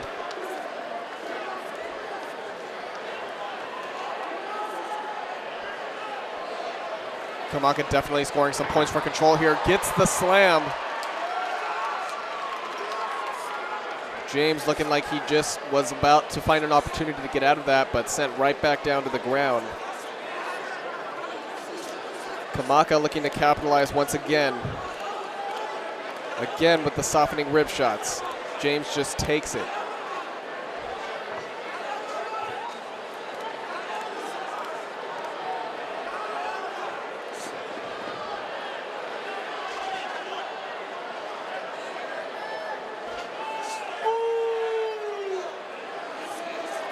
Fans starting to get just a little bit antsy here.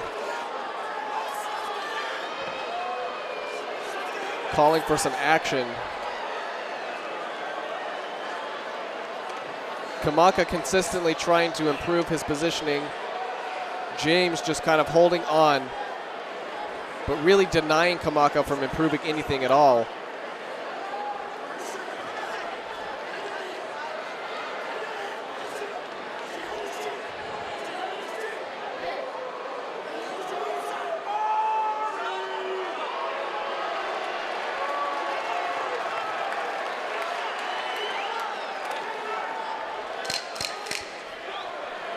Looks like they'll get a chance to stand it back up here.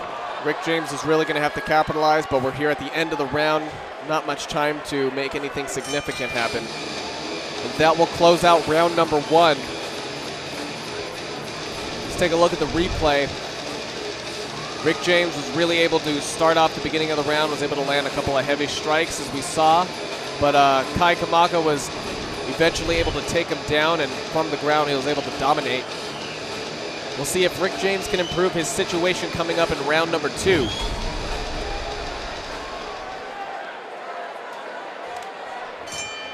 They're off.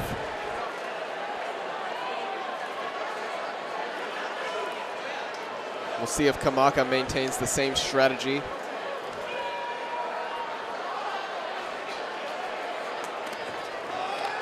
James has had some time now to react and really learn and adapt from Kamaka's movements. We'll see if he puts it to good use.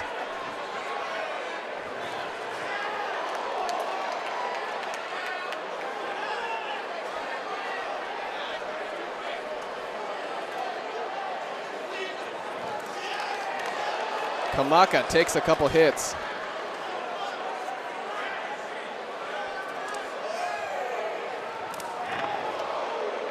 Kamaka with a hard kick. James looking to counter.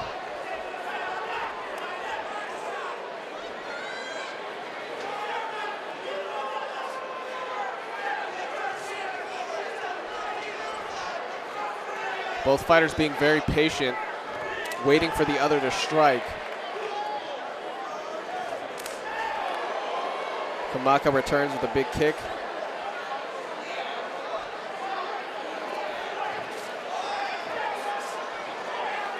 James almost gives his leg there.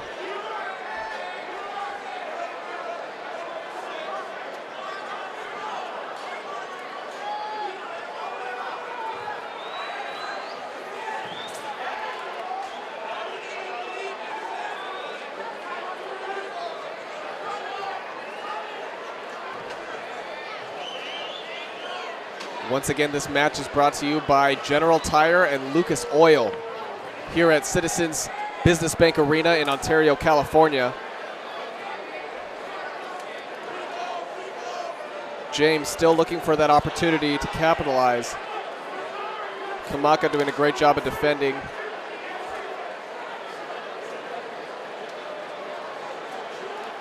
It's been a pretty even fight thus far, but if I were to give it to anybody, I'd say Kamaka has displayed a little bit more control. But James is not too far behind.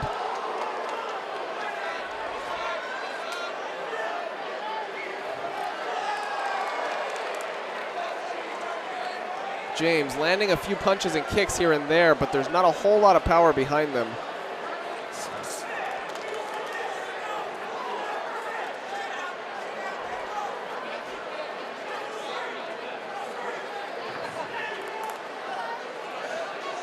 Kamaka looking to put the pressure on James.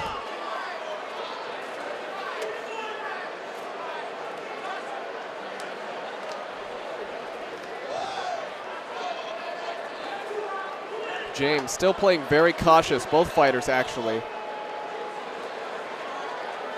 Looking as though they are waiting for the other to slip up and take advantage of that opportunity. Two very similar fighting styles as well.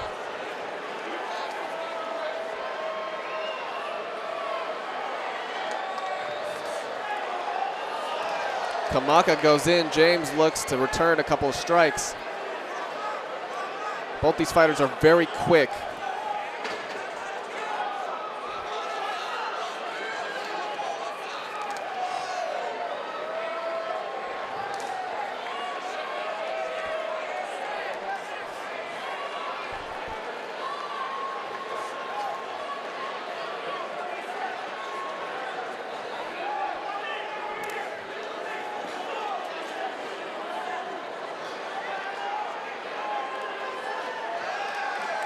Run into a rather stagnant scenario here. Neither one of the fighters making too much of an edge over the other at this moment.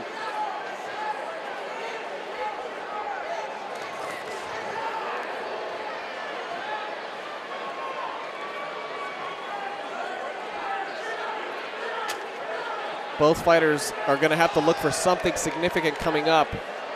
Coming down to the last 20 seconds of round number 2.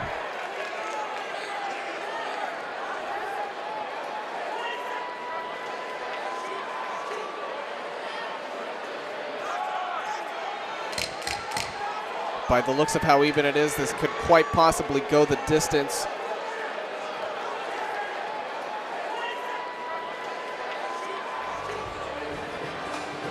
Welcome back. We're going to take a look at the replay from that last round number 2 between Rick James and Kai Kamaka. A little more of a stalemate this round. Both fighters not quite giving too much of an edge over the other. Kamaka was looking for that opportunity to take him down, was dishing out a few good strikes, but James, on the other hand, was able to counter fairly well through a couple of good knees. But like I said, not too much advantage over any fighter here. We'll see how they do coming up. Round number 3.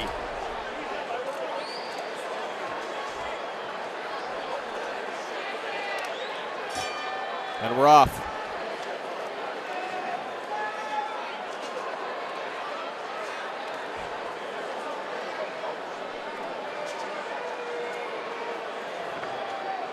Now coming into the final round here, one of these fighters is really going to have to step it up, overcome the other.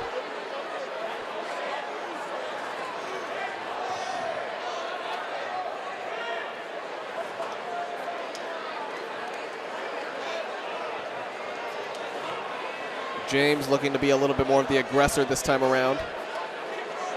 Kamaka doing a good job of dodging.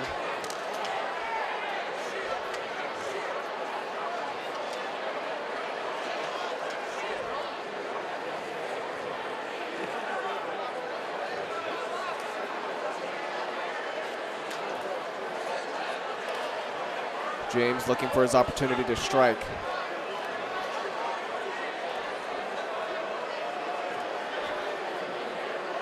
Not quite sure at this point if Kamaka is going to look to take it back to the ground or if he's going to look to win it on the stand-up.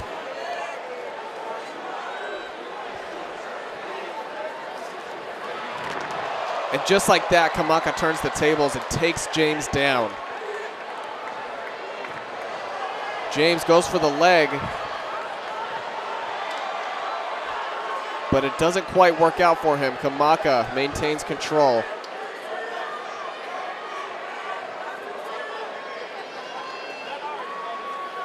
James looking to slip out here, still grabbing onto that leg.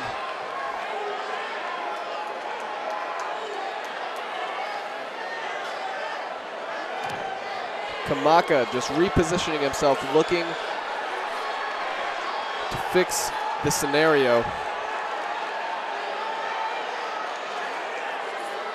James looking to crank the leg.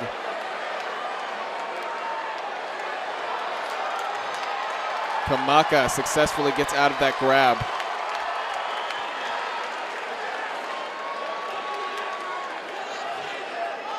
Now working the body and managing his way into full mount.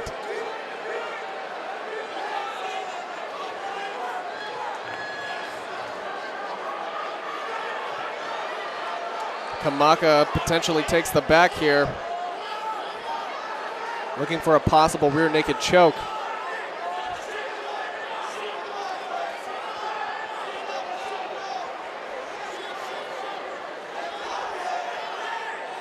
James looking to defend from this.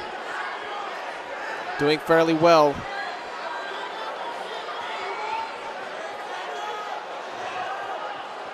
Kamaka maintaining good position.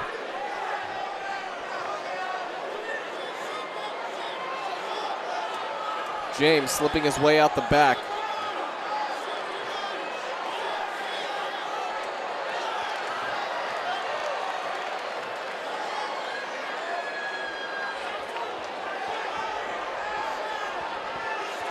Kamaka looking for something new now. James back to holding the leg. Looking for a possible ankle lock here.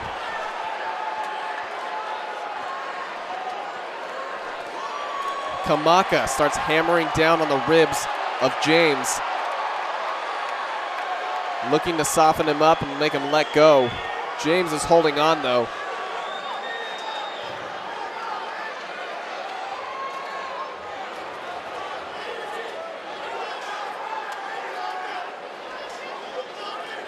Kamaka slowly working on his positioning here.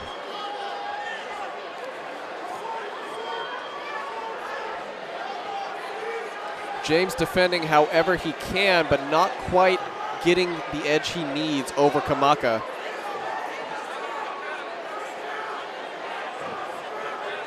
I would have to say Kamaka's had a little bit more of the control, a little bit more of the aggressor role this round. It's obviously very close though.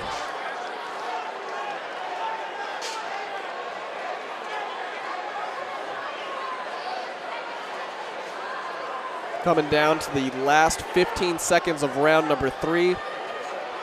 James is going to have to capitalize here. It's going to be a very close bout, and it looks like it's going to be up to the judges.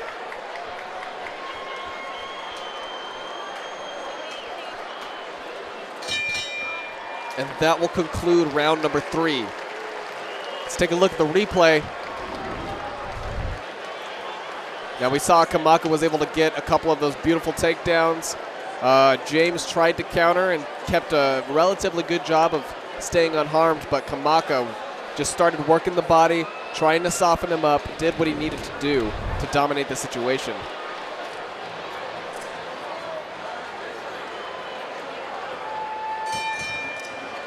Ladies and gentlemen, after 3 rounds of action, we go to the judges' scorecards. Judge Jackie Denkin scores this contest 29-28, while judges Mark Davidson and Mylan Ayersful have it 30-27. All 3 in favor of your winner by unanimous decision, the Fighting Hawaiian, Kai Kamaka.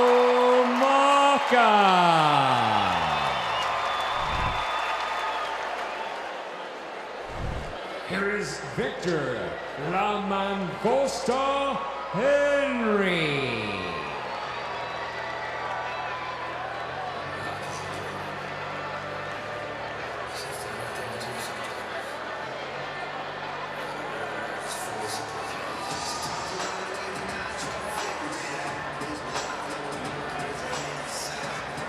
Victor Henry now making his way to the cage.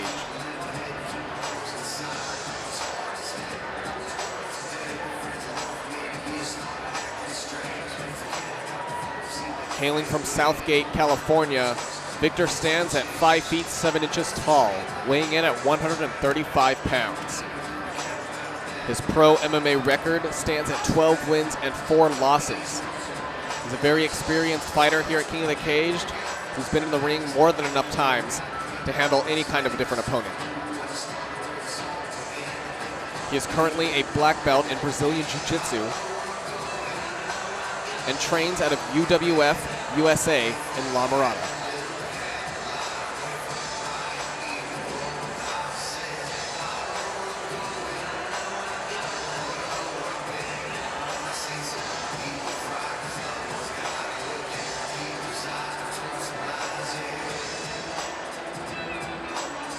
Henry is a very technical, patient fighter and is able to handle a multitude of opponents.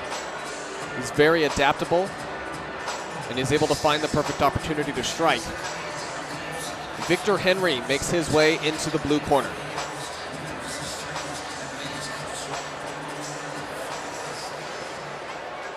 Here is Anderson Benza dos Santos.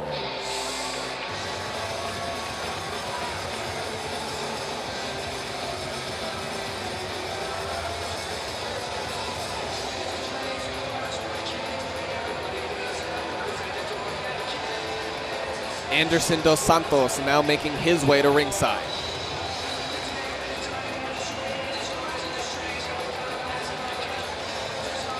Hailing from Sao Paulo, Brazil, he stands at 5 feet 7 inches tall, weighing in at 135 pounds. His pro MMA record currently stands at 17 wins and 5 losses.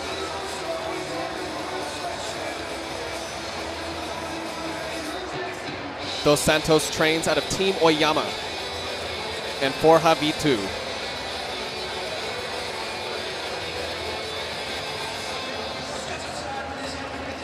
Dos Santos is a very durable fighter. He's able to keep the heat wherever it's needed and can hold his own very well on the stand-up as well as on the ground. He's looking pumped up and fired up for this match. He's going up against a very tough opponent, Victor Henry, but it does not intimidate Dos Santos at all. He is more than prepared for this fight.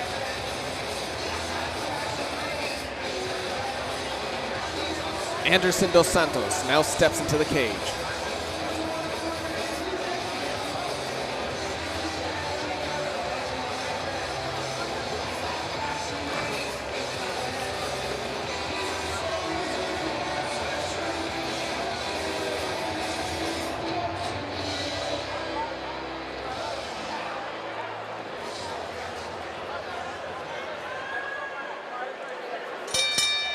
Ladies and gentlemen, from Citizens Business Bank Arena, Ontario, California, King of the Cage and General Tire present this 3-round bout in the flyweight division. Your referee in charge of the action, Mylan Ayers. Introducing first, in the Lucas Oil blue corner, standing 5 feet 7 inches tall, official weight 135 pounds. He represents UWF USA. Ladies and gentlemen, from Southgate, California, presenting Victor La Mangosta Henry. His opponent across the cage, fighting out of our General Tire red corner, stands at 5 feet 7 inches tall as well. Official weight, also 135 pounds. He represents Team Oyama. Ladies and gentlemen, from Sao Paulo, Brazil, presenting Anderson Benza dos Santos. Once again, your referee in charge of this 3-round flyweight bout, Mylan Ayers, now with the final instructions. All right, guys, we gave you instructions in the back. Protect yourself at all times. Follow my instructions at all times. If you want to touch gloves, do it now. Good luck to the both of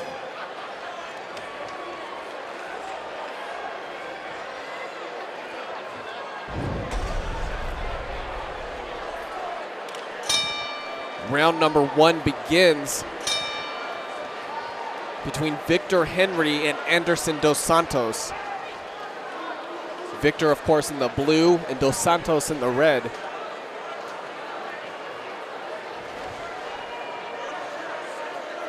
Victor Henry has an outstanding record thus far. Dos Santos, of course, is also a very good, very exciting up-and-coming fighter here. Both of these fighters looking to bring the heat.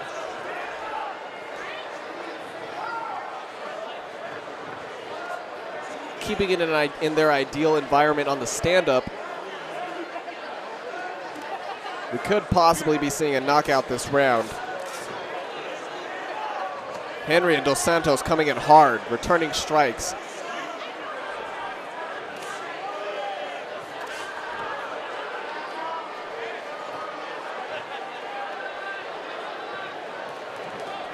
Dos Santos unloads. Henry counters.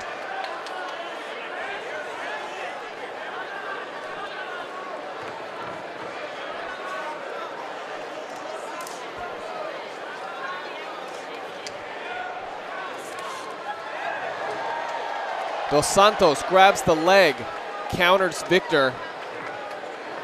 Henry trying to hold on, but Dos Santos looking to capitalize on the fence here. Both fighters just going at it, exchanging blows. Dos Santos looking like he's working with a little bit of blood on the eye there. Henry swinging hard. Nice kick. Dos Santos staying strong, moving forward, looking to strike back. Henry takes him down.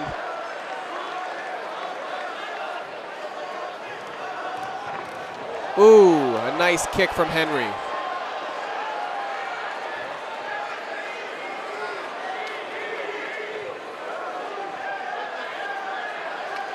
Both these fighters just letting go a flurry of fists. Seemingly not fazed by any of it. This time Henry looking to keep the pressure against the cage. Henry drops some bombs. Dos Santos trying to keep up. That blood in the eye is definitely looking to start to become a problem.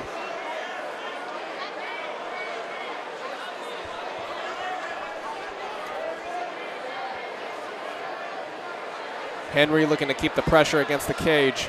Dos Santos returning with some strikes, but Henry gives a hard jab.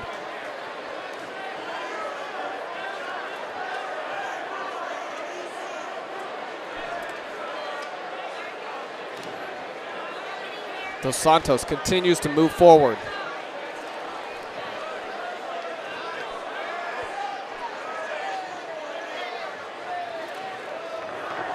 Dos Santos lands a couple of hard strikes, get a partial takedown. Trying to take the back of Henry.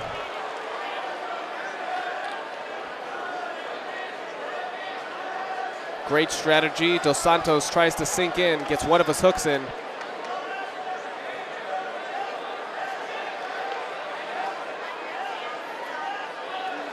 Dos Santos improving his position here. Henry spins out.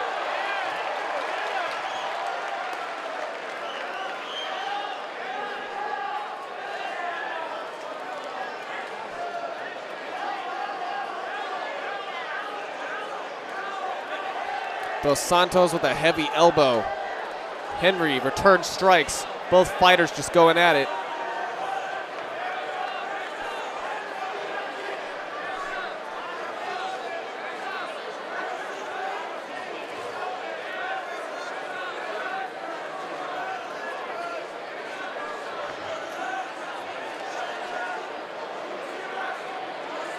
Both fighters looking seemingly unfazed by the amount of heavy hits thrown tonight. 20 seconds left in round number 1. What an explosive round at that. Henry starts unloading. Lands out numerous heavy strikes. Dos Santos counters. But can't quite get the takedown. Henry now putting the pressure, and that will close out round number 1. Let's take a look at that replay of how explosive that was. Henry was able to just unload on the strikes, throw as many hits as he could. At the same time, Dos Santos was able to counter no problem. Dos Santos tried to get the takedown a few times there, wasn't very successful, but at the same time, both of these fighters showing an equal amount of skill in their stand-up game. Now Dos Santos suffering a blow to the side, to the eye early in the match. He's taken a lot of blood that could affect his vision. We're heading into round number 2 between Victor Henry and Anderson Dos Santos.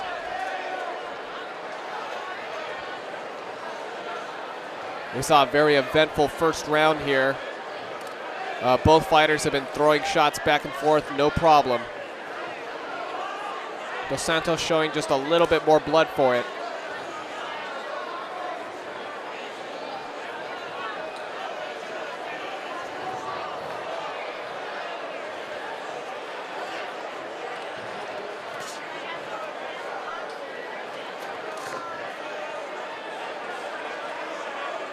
Both fighters using a little bit more patience here. It must have been a very exhausting first round. Both fighters taking some very heavy hits all over the body.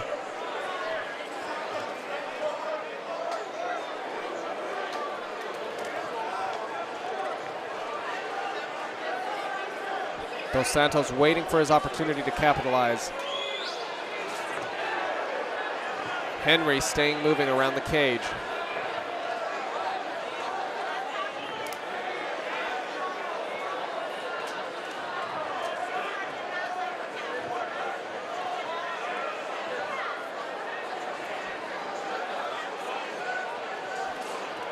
Henry throws a few jabs.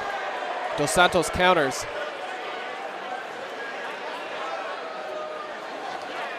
And they battle for center cage.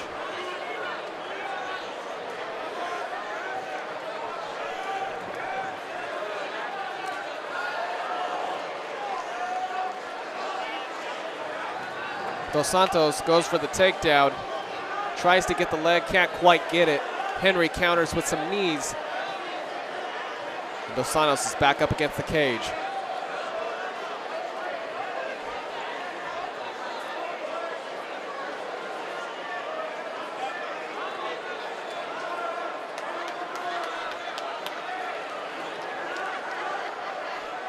Henry looking to dominate the situation here.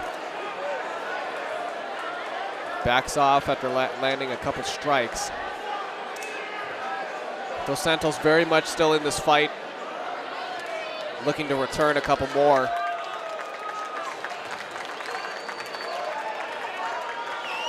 Henry taking a little bit more of a cautious approach.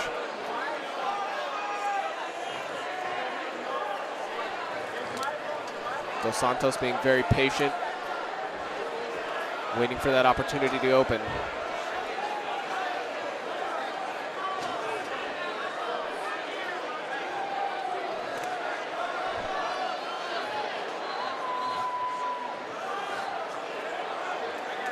Henry looking for the kick.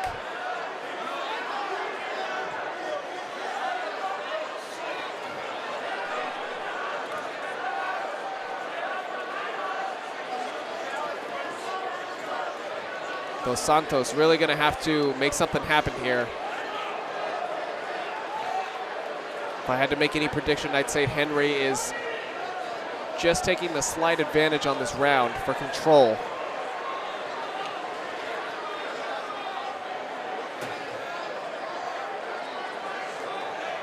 Dos Santos getting backed into the corner. Henry starts capitalizing, throwing some strikes. Consecutive, here he goes, he's letting loose. This is the opportunity he was waiting for. Both fighters exchanging strikes. Heavy hit taken by Dos Santos there. He counters back. Henry takes the head.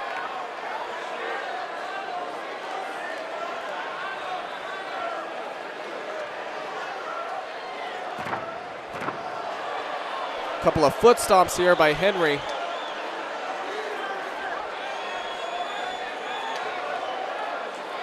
Dos Santos taking a couple of heavy hits there. Henry definitely racking up some points. Keeping the pressure. Dos Santos looks like he's in a little bit of trouble here. Henry keeps going, consecutive strikes. Dos Santos trying to dodge. Throwing a couple return shots here and there. Countering, still staying strong, but Henry moves forward. Last 10 seconds.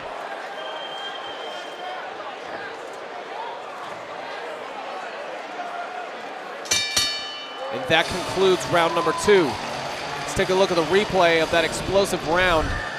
Things really started to pick up there towards the end. Henry was able to move in and land several strikes, heavy strikes. Dos Santos looked like he had to resort to defending, but was able to counter a couple of times with a couple of heavy hits there, a couple of knees. But at the end of the day, I think Henry takes the stand-up advantage.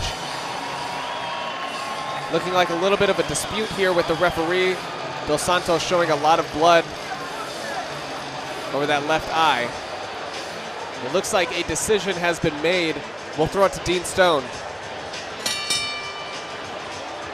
Ladies and gentlemen, referee Mylan Ayers, acting on the advice of the cage side physician, has called a halt to this bout. The official time ends at the end of round number 2.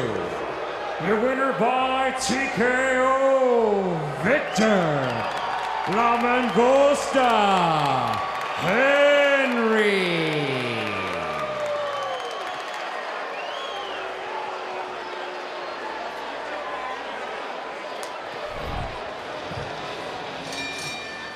Ladies and gentlemen, from Citizens Business Bank Arena, Ontario, California, King of the Cage and General Tire present this 3-round bout in the bantamweight division.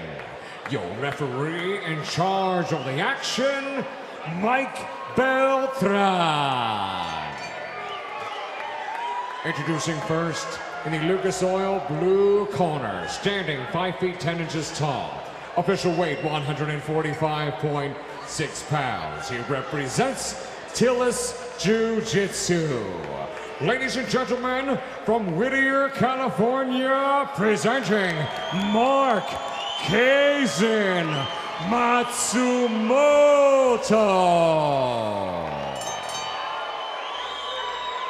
His opponent across the cage, fighting out of our General Tire red corner, stands also at 5 feet 10 inches tall.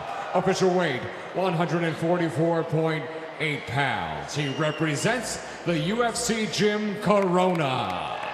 Ladies and gentlemen, from Corona, California, presenting Dustin Codispoti.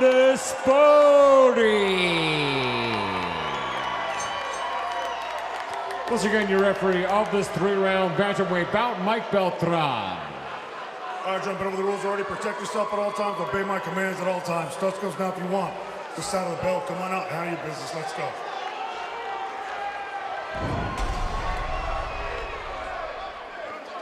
Round number 1 kicks off between Matsumoto and Codispoti.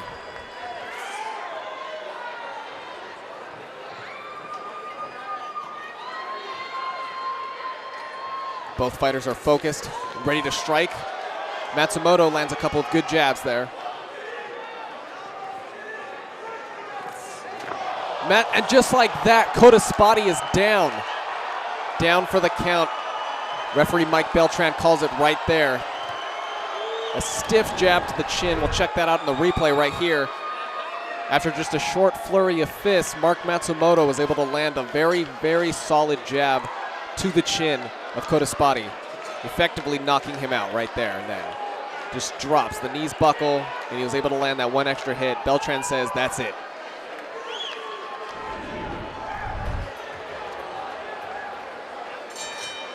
Ladies and gentlemen, the official time, 23 seconds, round 1.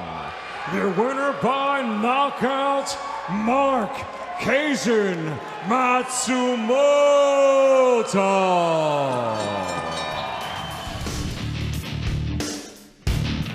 What I know about Tim Sosa is he's the current champ.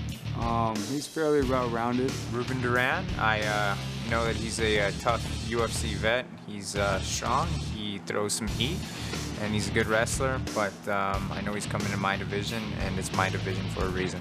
Well, I look up whoever I'm going to fight, and I just pick them apart, see what their habits are, and develop my game plan for them. Once I beat Reuben Duran, everyone can just expect bigger and better things. The sky's the limit for me. I'm on a great streak, and I'm just going to keep that going.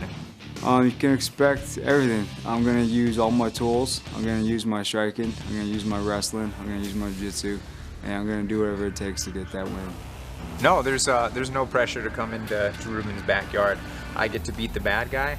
That doesn't bother me one bit. I look forward to it. I know I'm going to get booed, but I'm going to walk out of there with my hand raised. It's his backyard, but it's my division. After I win the title tonight, what's next is just recovery and just on to the next one. I take my career fight by fight, and that's it. The only prediction I have is I'm going to walk out of there with gold around my waist and my hand raised to see you all in the winner's circle. Tim, I know you're the champ, but it ends tonight. I want what you have, and nothing's going to stop me. Reuben Duran, take a long, good look at this belt, because this is my belt, and this is as close as you're going to come to getting it. This belt's staying right here. Here is Reuben Duran.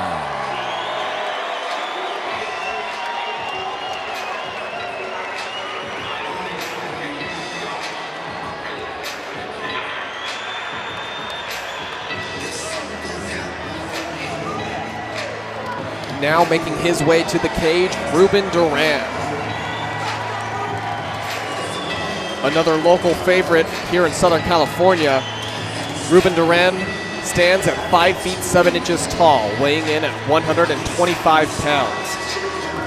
His pro MMA record currently stands at 12 wins and 7 losses.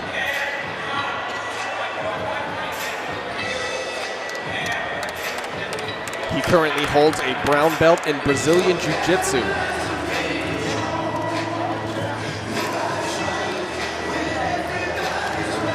Duran trains out of Raw Athletics MMA and Sequence Brazilian Jiu-Jitsu.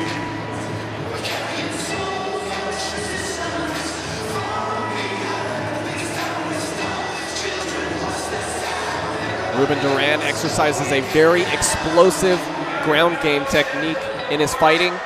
He can stay on the stand-up if he wants to, but he is much more comfortable when it gets down to the ground, and he will find a way to take his opponent down, no matter how long it takes, and it's usually very fast.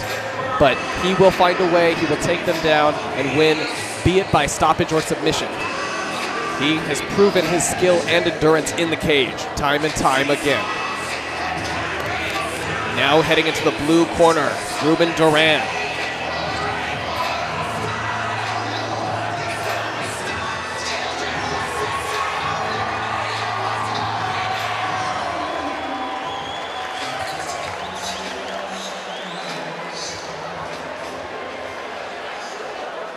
Here is Timbo Slice Sosa.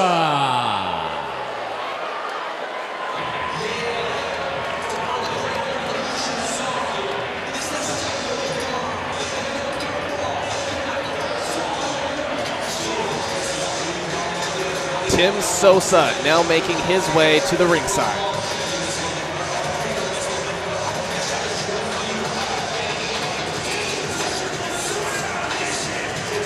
Hailing out of his hometown in Albuquerque, New Mexico, Tim Sosa stands at 5 feet 7 inches tall, weighing in at 125 pounds.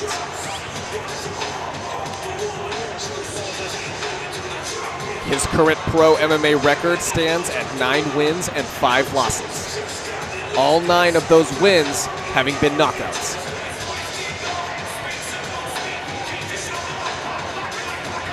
Sosa trains at a Fit NHB in Albuquerque, New Mexico, training in a variety of MMA styles from wrestling to striking.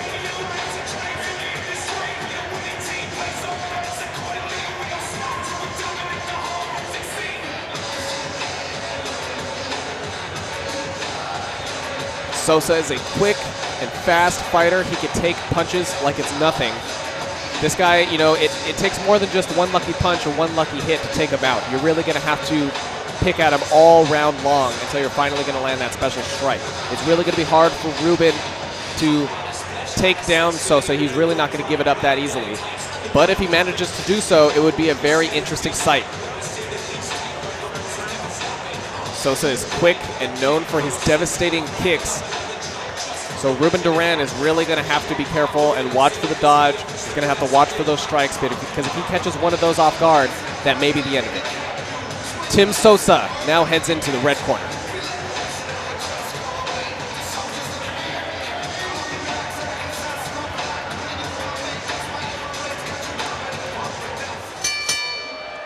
Ladies and gentlemen, from sensational Citizens Business Bank Arena, Ontario, California, King of the Cage and General Tire present our featured bout of the evening.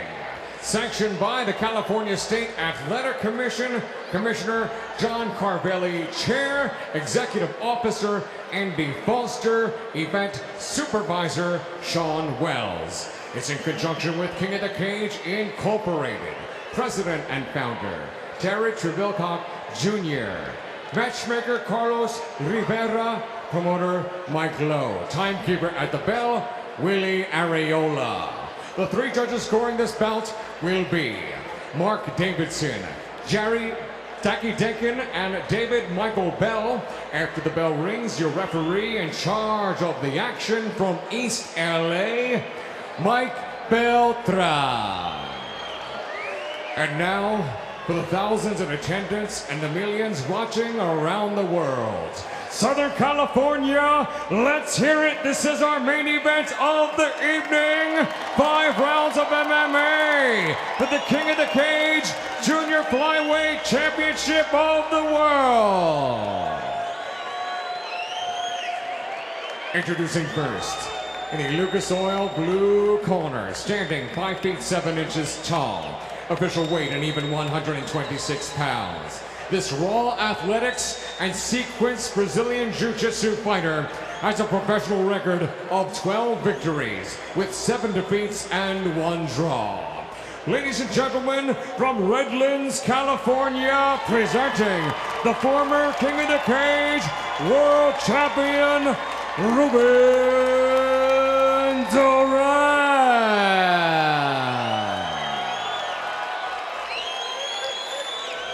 His opponent across the cage, fighting out of our General Tire red corner, stands also at 5 feet 7 inches tall. Official weight, 125.8 8 pounds. He represents Fit NHB with a professional record, 9 victories with 5 defeats. Ladies and gentlemen, from the ABQ Albuquerque, New Mexico, presenting the reigning and defending King of the Cage, Junior Flyweight Champion of the World, Timbo Slice Sosa. Once again, your referee in charge of this title attraction, 5 rounds scheduled, referee Mike Beltran. All right, John, been over the rules already. Protect yourself at all times, obey my commands at all times. Touch gloves now if you want. At the sound of the bell, come on out, handle your business, let's go.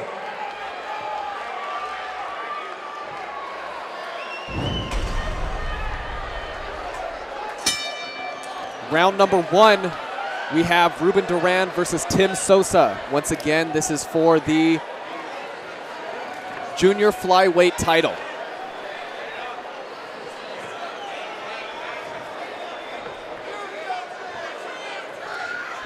Both these guys, look like they're taking the time here, fill each other out. Now we're trying to jump the gun and just go all berserk here. Both Duran and Sosa, of course, are known names here at King of the Cage. Both have been building their careers for quite some time now, have some great streaks going on. Sosa has been holding on to the current title, while Duran is especially looking forward to trying to take that title from him. I'm sure his fans are all excited here tonight to see the outcome of this fight, and we'll see how it develops. Yeah, these guys, look at that. That's where Duran wants to fight, on the ground. He wants to just grind him out, wear him out right here and just take his time, not take much punishment. This is perfect for Duran. Sosa, on the other hand, I think he'd rather be on his feet. He's good, he's got great power, knockout power, and that's what he's been doing. Just finishing guys up. Yeah, definitely Duran is a fighter that's going to, he most prefers that ground game, as we saw in his last few fights. That's immediately where he wants to take it, where he feels comfortable, where he knows he's going to be able to execute as many strikes as he can. Sosa, on the other hand, not to doubt his ground game. He does have a very strong ground game, but of course, he's going to specify a little bit more in that stand-up, so Reuben's going to most likely be trying to keep it down as much as possible.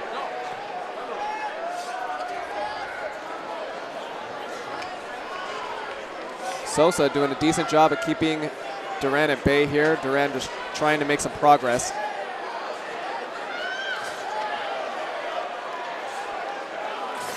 When you're on the ground like that, like Sosa, you want to make sure you don't let your opponent pop off on you and get some good shots. Let him wear himself out trying to do this and that, but don't get hurt. Go for a submission, figure him out with this or that. Just make him think, but just always try and keep control. Right, Sosa here just trying to keep those hands down, trying to keep Duran occupied. But Duran, as we know, a very persistent fighter. He's going to keep it going. He's going to keep the pressure and the momentum until he gets what he wants. Yeah, no, he's doing a good job right here. Like I said, he's constant pressure, not letting up. So there's not going to be a referee coming in and say, hey, let's stand up. There's no action. Constant barrage.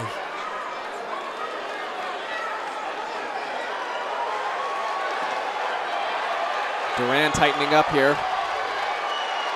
Sosa not looking like he's in, he's remaining fairly calm, but he could be in trouble here. Oh, you see a little split in the face there. Yeah, Duran's got to flatten out a little more, just get more pressure on that shoulder, but Sosa, a good job of, recognizing Duran's not in a good position there to get that, but look at that, just like that. Just transition right to his back, almost to rear naked right there. Sosa working to keep that chin down. Duran in the ideal position. This is exactly where Duran's going to want to keep it. He's got his hooks in. He's got he's wrapped around the back. He's got total control here, and all he's got to do is just keep working the arms, switching arms, trying to get deeper and deeper. He's got plenty of time here. He doesn't have to rush anything. Looks like he's starting to get another chin right there, and it's all just a process. You take your time. On a submission, you never want to rush it. When you rush it is when you give your opponent a chance to slip out. Sosa's credibility, he's doing a good job fighting those arms right there for that from Duran. Yeah, if he can keep it up, Duran is sure to get a little tired, trying to fight those hands. It does get extremely tiring. It takes a lot of force. Both these guys are going as hard as they can. There's a lot at stake here, obviously. Of course, and I mean, as a champ, you don't want to just, give it away in the first round. Right. Now, he does a great job here, switching over, getting on top. Let's see if he can do anything with this position.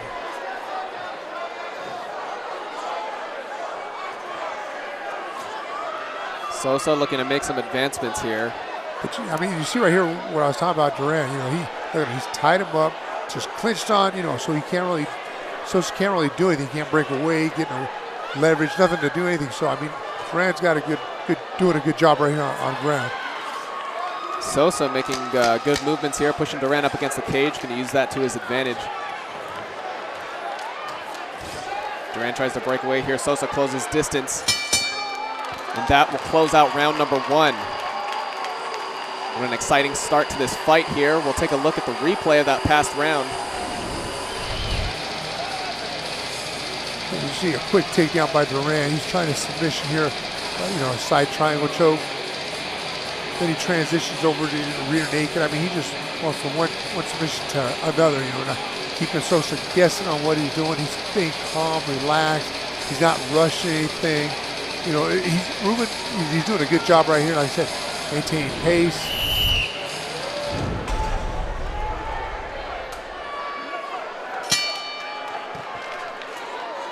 Well, let's see if Sosa can avoid that takedown from Duran, keep it on his feet, and execute more of his game plan. Nice little jab there. Sosa looking a little more light on his feet. Like you said, looking like he's going to try to keep his mobility up a little more. Duran probably just looking for another one of those opportunities to take him down. Yeah, we saw right now off round 1. Duran, he has great skills on the ground, takedown and just control. So Sosa, he couldn't get out from the bottom, couldn't do much on the bottom. So he's got to make sure he avoids that takedown at all costs.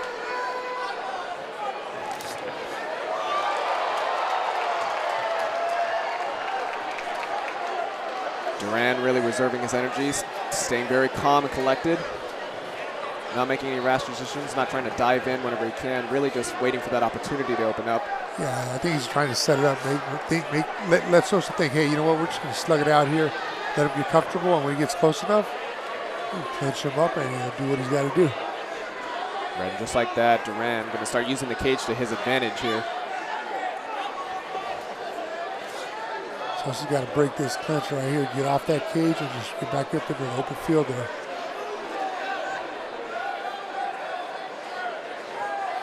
There you go, now break away. Perfect, that's exactly what Sosa needs to be doing right there. You don't want to be tied up. You don't want to be anywhere where, Duran can just get his arms on him and press, put his will on Sosa. Yeah, especially up against the cage where Duran can, that's just another tool for him to use to get that advantage. Oh yeah, when you're up against the cage, it wears on you a lot. You got the, your opponent pressing on you, and you're trying to fight him off, and he's just using his weight to lean on you. So it's not a good place to be.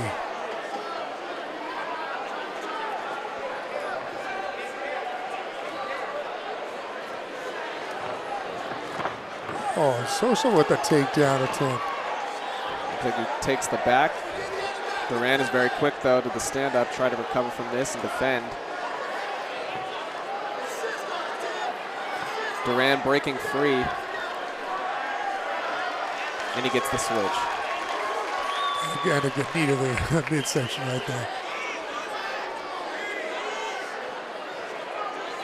That was a little surprising right there, Sosa coming in with that takedown attempt.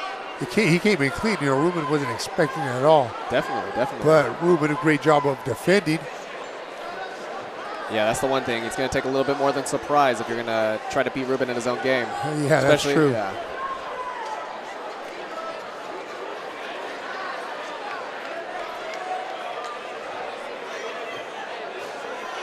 Reuben doing a great job just displaying control here. Definitely going to be scoring some points and just, keeping things where he wants it.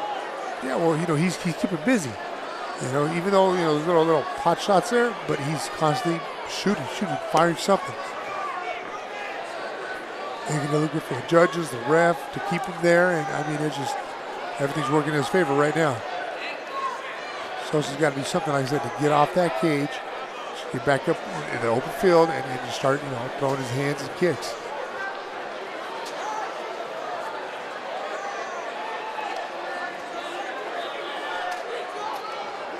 Once again, this match is brought to you by Lucas Oil and General Tire. King of the Cage would like to thank Citizens Business Bank Arena for allowing us to have this event here. It's always a fantastic time and a night of great fights. Duran goes for another takedown there. Doesn't quite get it. And that was a good job right there by Sosa to pop back up quick. Instead of just going down and having to fight from the bottom, he just popped up. Didn't give Duran enough chance to drop his weight on him or do anything to make it harder for Sosa. But he's definitely got to get off this cage.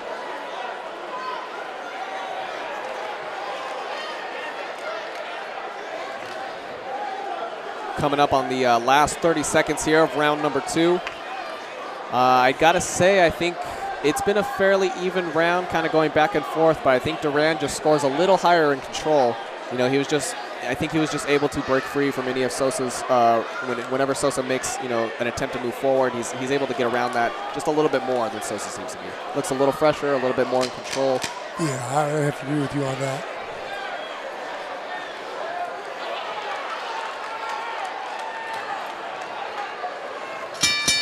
And that will conclude round number 2. That was an interesting little end to the round there. It was. I mean, Reuben Duran, like I said right here, just do a nice straight right cross, knock him down.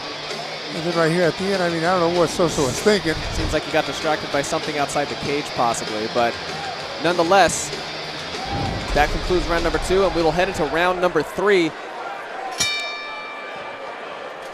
Once again, Reuben Duran in the blue corner, Tim Sosa in the red. And now I'm a little curious to see what Sosa's game plan is for this third round. The first round, Reuben took him down, had his way with him. The second round, Sosa tried to take down, but then at the end, just had his back against the cage all around. So this one, let's see if he avoids both those things. The takedown, which he avoided in the first round, and now let's get off that cage in this round. Yeah, it's gonna be it's a very interesting time right now for Sosa.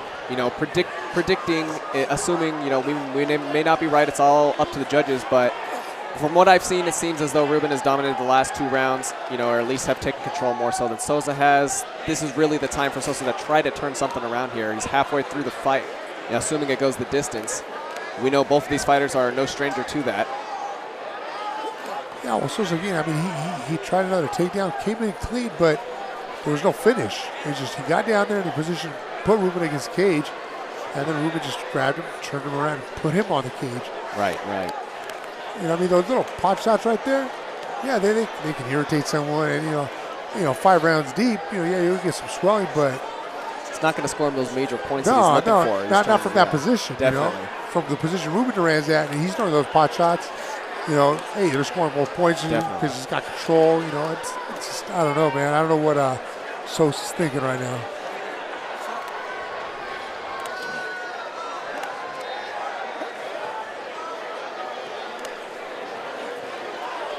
Reuben just been, utilizing and practicing the same technique. It's worked for him the last couple of rounds. He's going to keep pressing it. Just Sosa just looking like he's struggling just a little bit to find a way around these the strategy that Reuben's got going for him.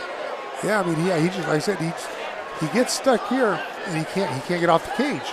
And when he does this, he stays in that position instead of right there. Okay, now's my time to break away. Let me back up. Use my hands, my legs, everything I can. But he wants to, fight him at his own game. I think that's where he's losing this fight.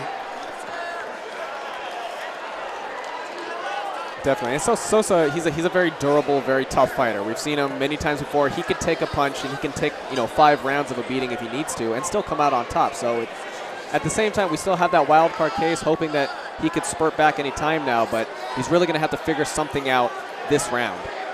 Oh yeah, I would say the first 2 rounds went to Reuben. But right here, like I said, now he's off the cage. Let's keep it here, man. Do your thing. Good job, avoid the takedown, but there you go. Come on, switch him over, man. Put him on the cage. Once again, Sosa back in this bad predicament here. I mean, they both of them, they're not doing much damage to each other when they're on the cage. But when you're looking at it, hey, who's got cage control? Right, that aspect, that control aspect. That's what the judges are looking for. That's what they're going to be giving points on, you know. Yeah, I mean, well, if they got to decide, okay, well, who's going to get the round? Well, hey, who had the control? No one really got the damage done, but Reuben got the control right here. And I mean, Sosa does, when he does get out, he gets out, but then he puts himself right back in the same position. Nice little takedown there from Duran. This might not be good for Sosa because if Duran keeps him here, I mean, that's a minute 25 right there. You know, that's going to give him the round for sure. Definitely. If he didn't have it already. But also, it's going to wear on his cardio here. That's keeping his weight on him, just, you know, making it work. Definitely. I mean, in this position, you know, the entirety of Duran's, you know, all of his chest, his abdomen, that's where all the weight is. And, you know, the majority of the weight in the human body is just going to rest it, sit right on top of there. No problem. All day long, he can keep it there. He's a ground guy. He knows if he wants to keep it there the whole fight, that's what he's going to do. Sosa just looking for any kind of space to get around, but like you were saying earlier, Duran just does a great job of keeping, you know, all that space just compact, not giving him just an inch to wiggle out. Yeah, I mean, he's working slow, you know, keeping everything tight. I mean, he's doing a good job. You know, I mean, he does want this belt. And I think Sosa, although doesn't want to give it up, he's not doing, to me, in my eyes, enough to keep it. Yeah, definitely. I mean, you have to show, as a champion, you have to put that skill out there to show that not only, you know, can you last a fight with this challenger, but you're going to be able to shut them down as well. Yeah, and I mean, Sosa, I mean, his game is the stand-up. You know, that's where he's got his strength. And with him, you know, playing into Reuben's game here by, you know, being on the ground or up against the cage, that's not working in his favor at all. Sosa again with those little strikes here and there.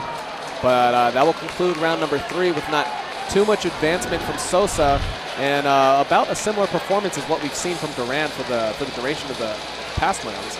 Yeah, I mean, you know, here on these replays, you see Sosa tries to take down, doesn't work. But Duran does a takedown, and, you know, Sosa ends up on his back. And that's the difference, too. You know, judges are looking at that one like, well, hey, you know what, when Duran tries it, he succeeds. When Sosa tries it, man, nothing happens. Well, we'll see coming up in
Ladies and gentlemen, the official time, 4 minutes and 8 seconds of the 5th and final round. Your winner by tap out via rear naked choke, new King of the Cage, junior flyweight champion of the world, Reuben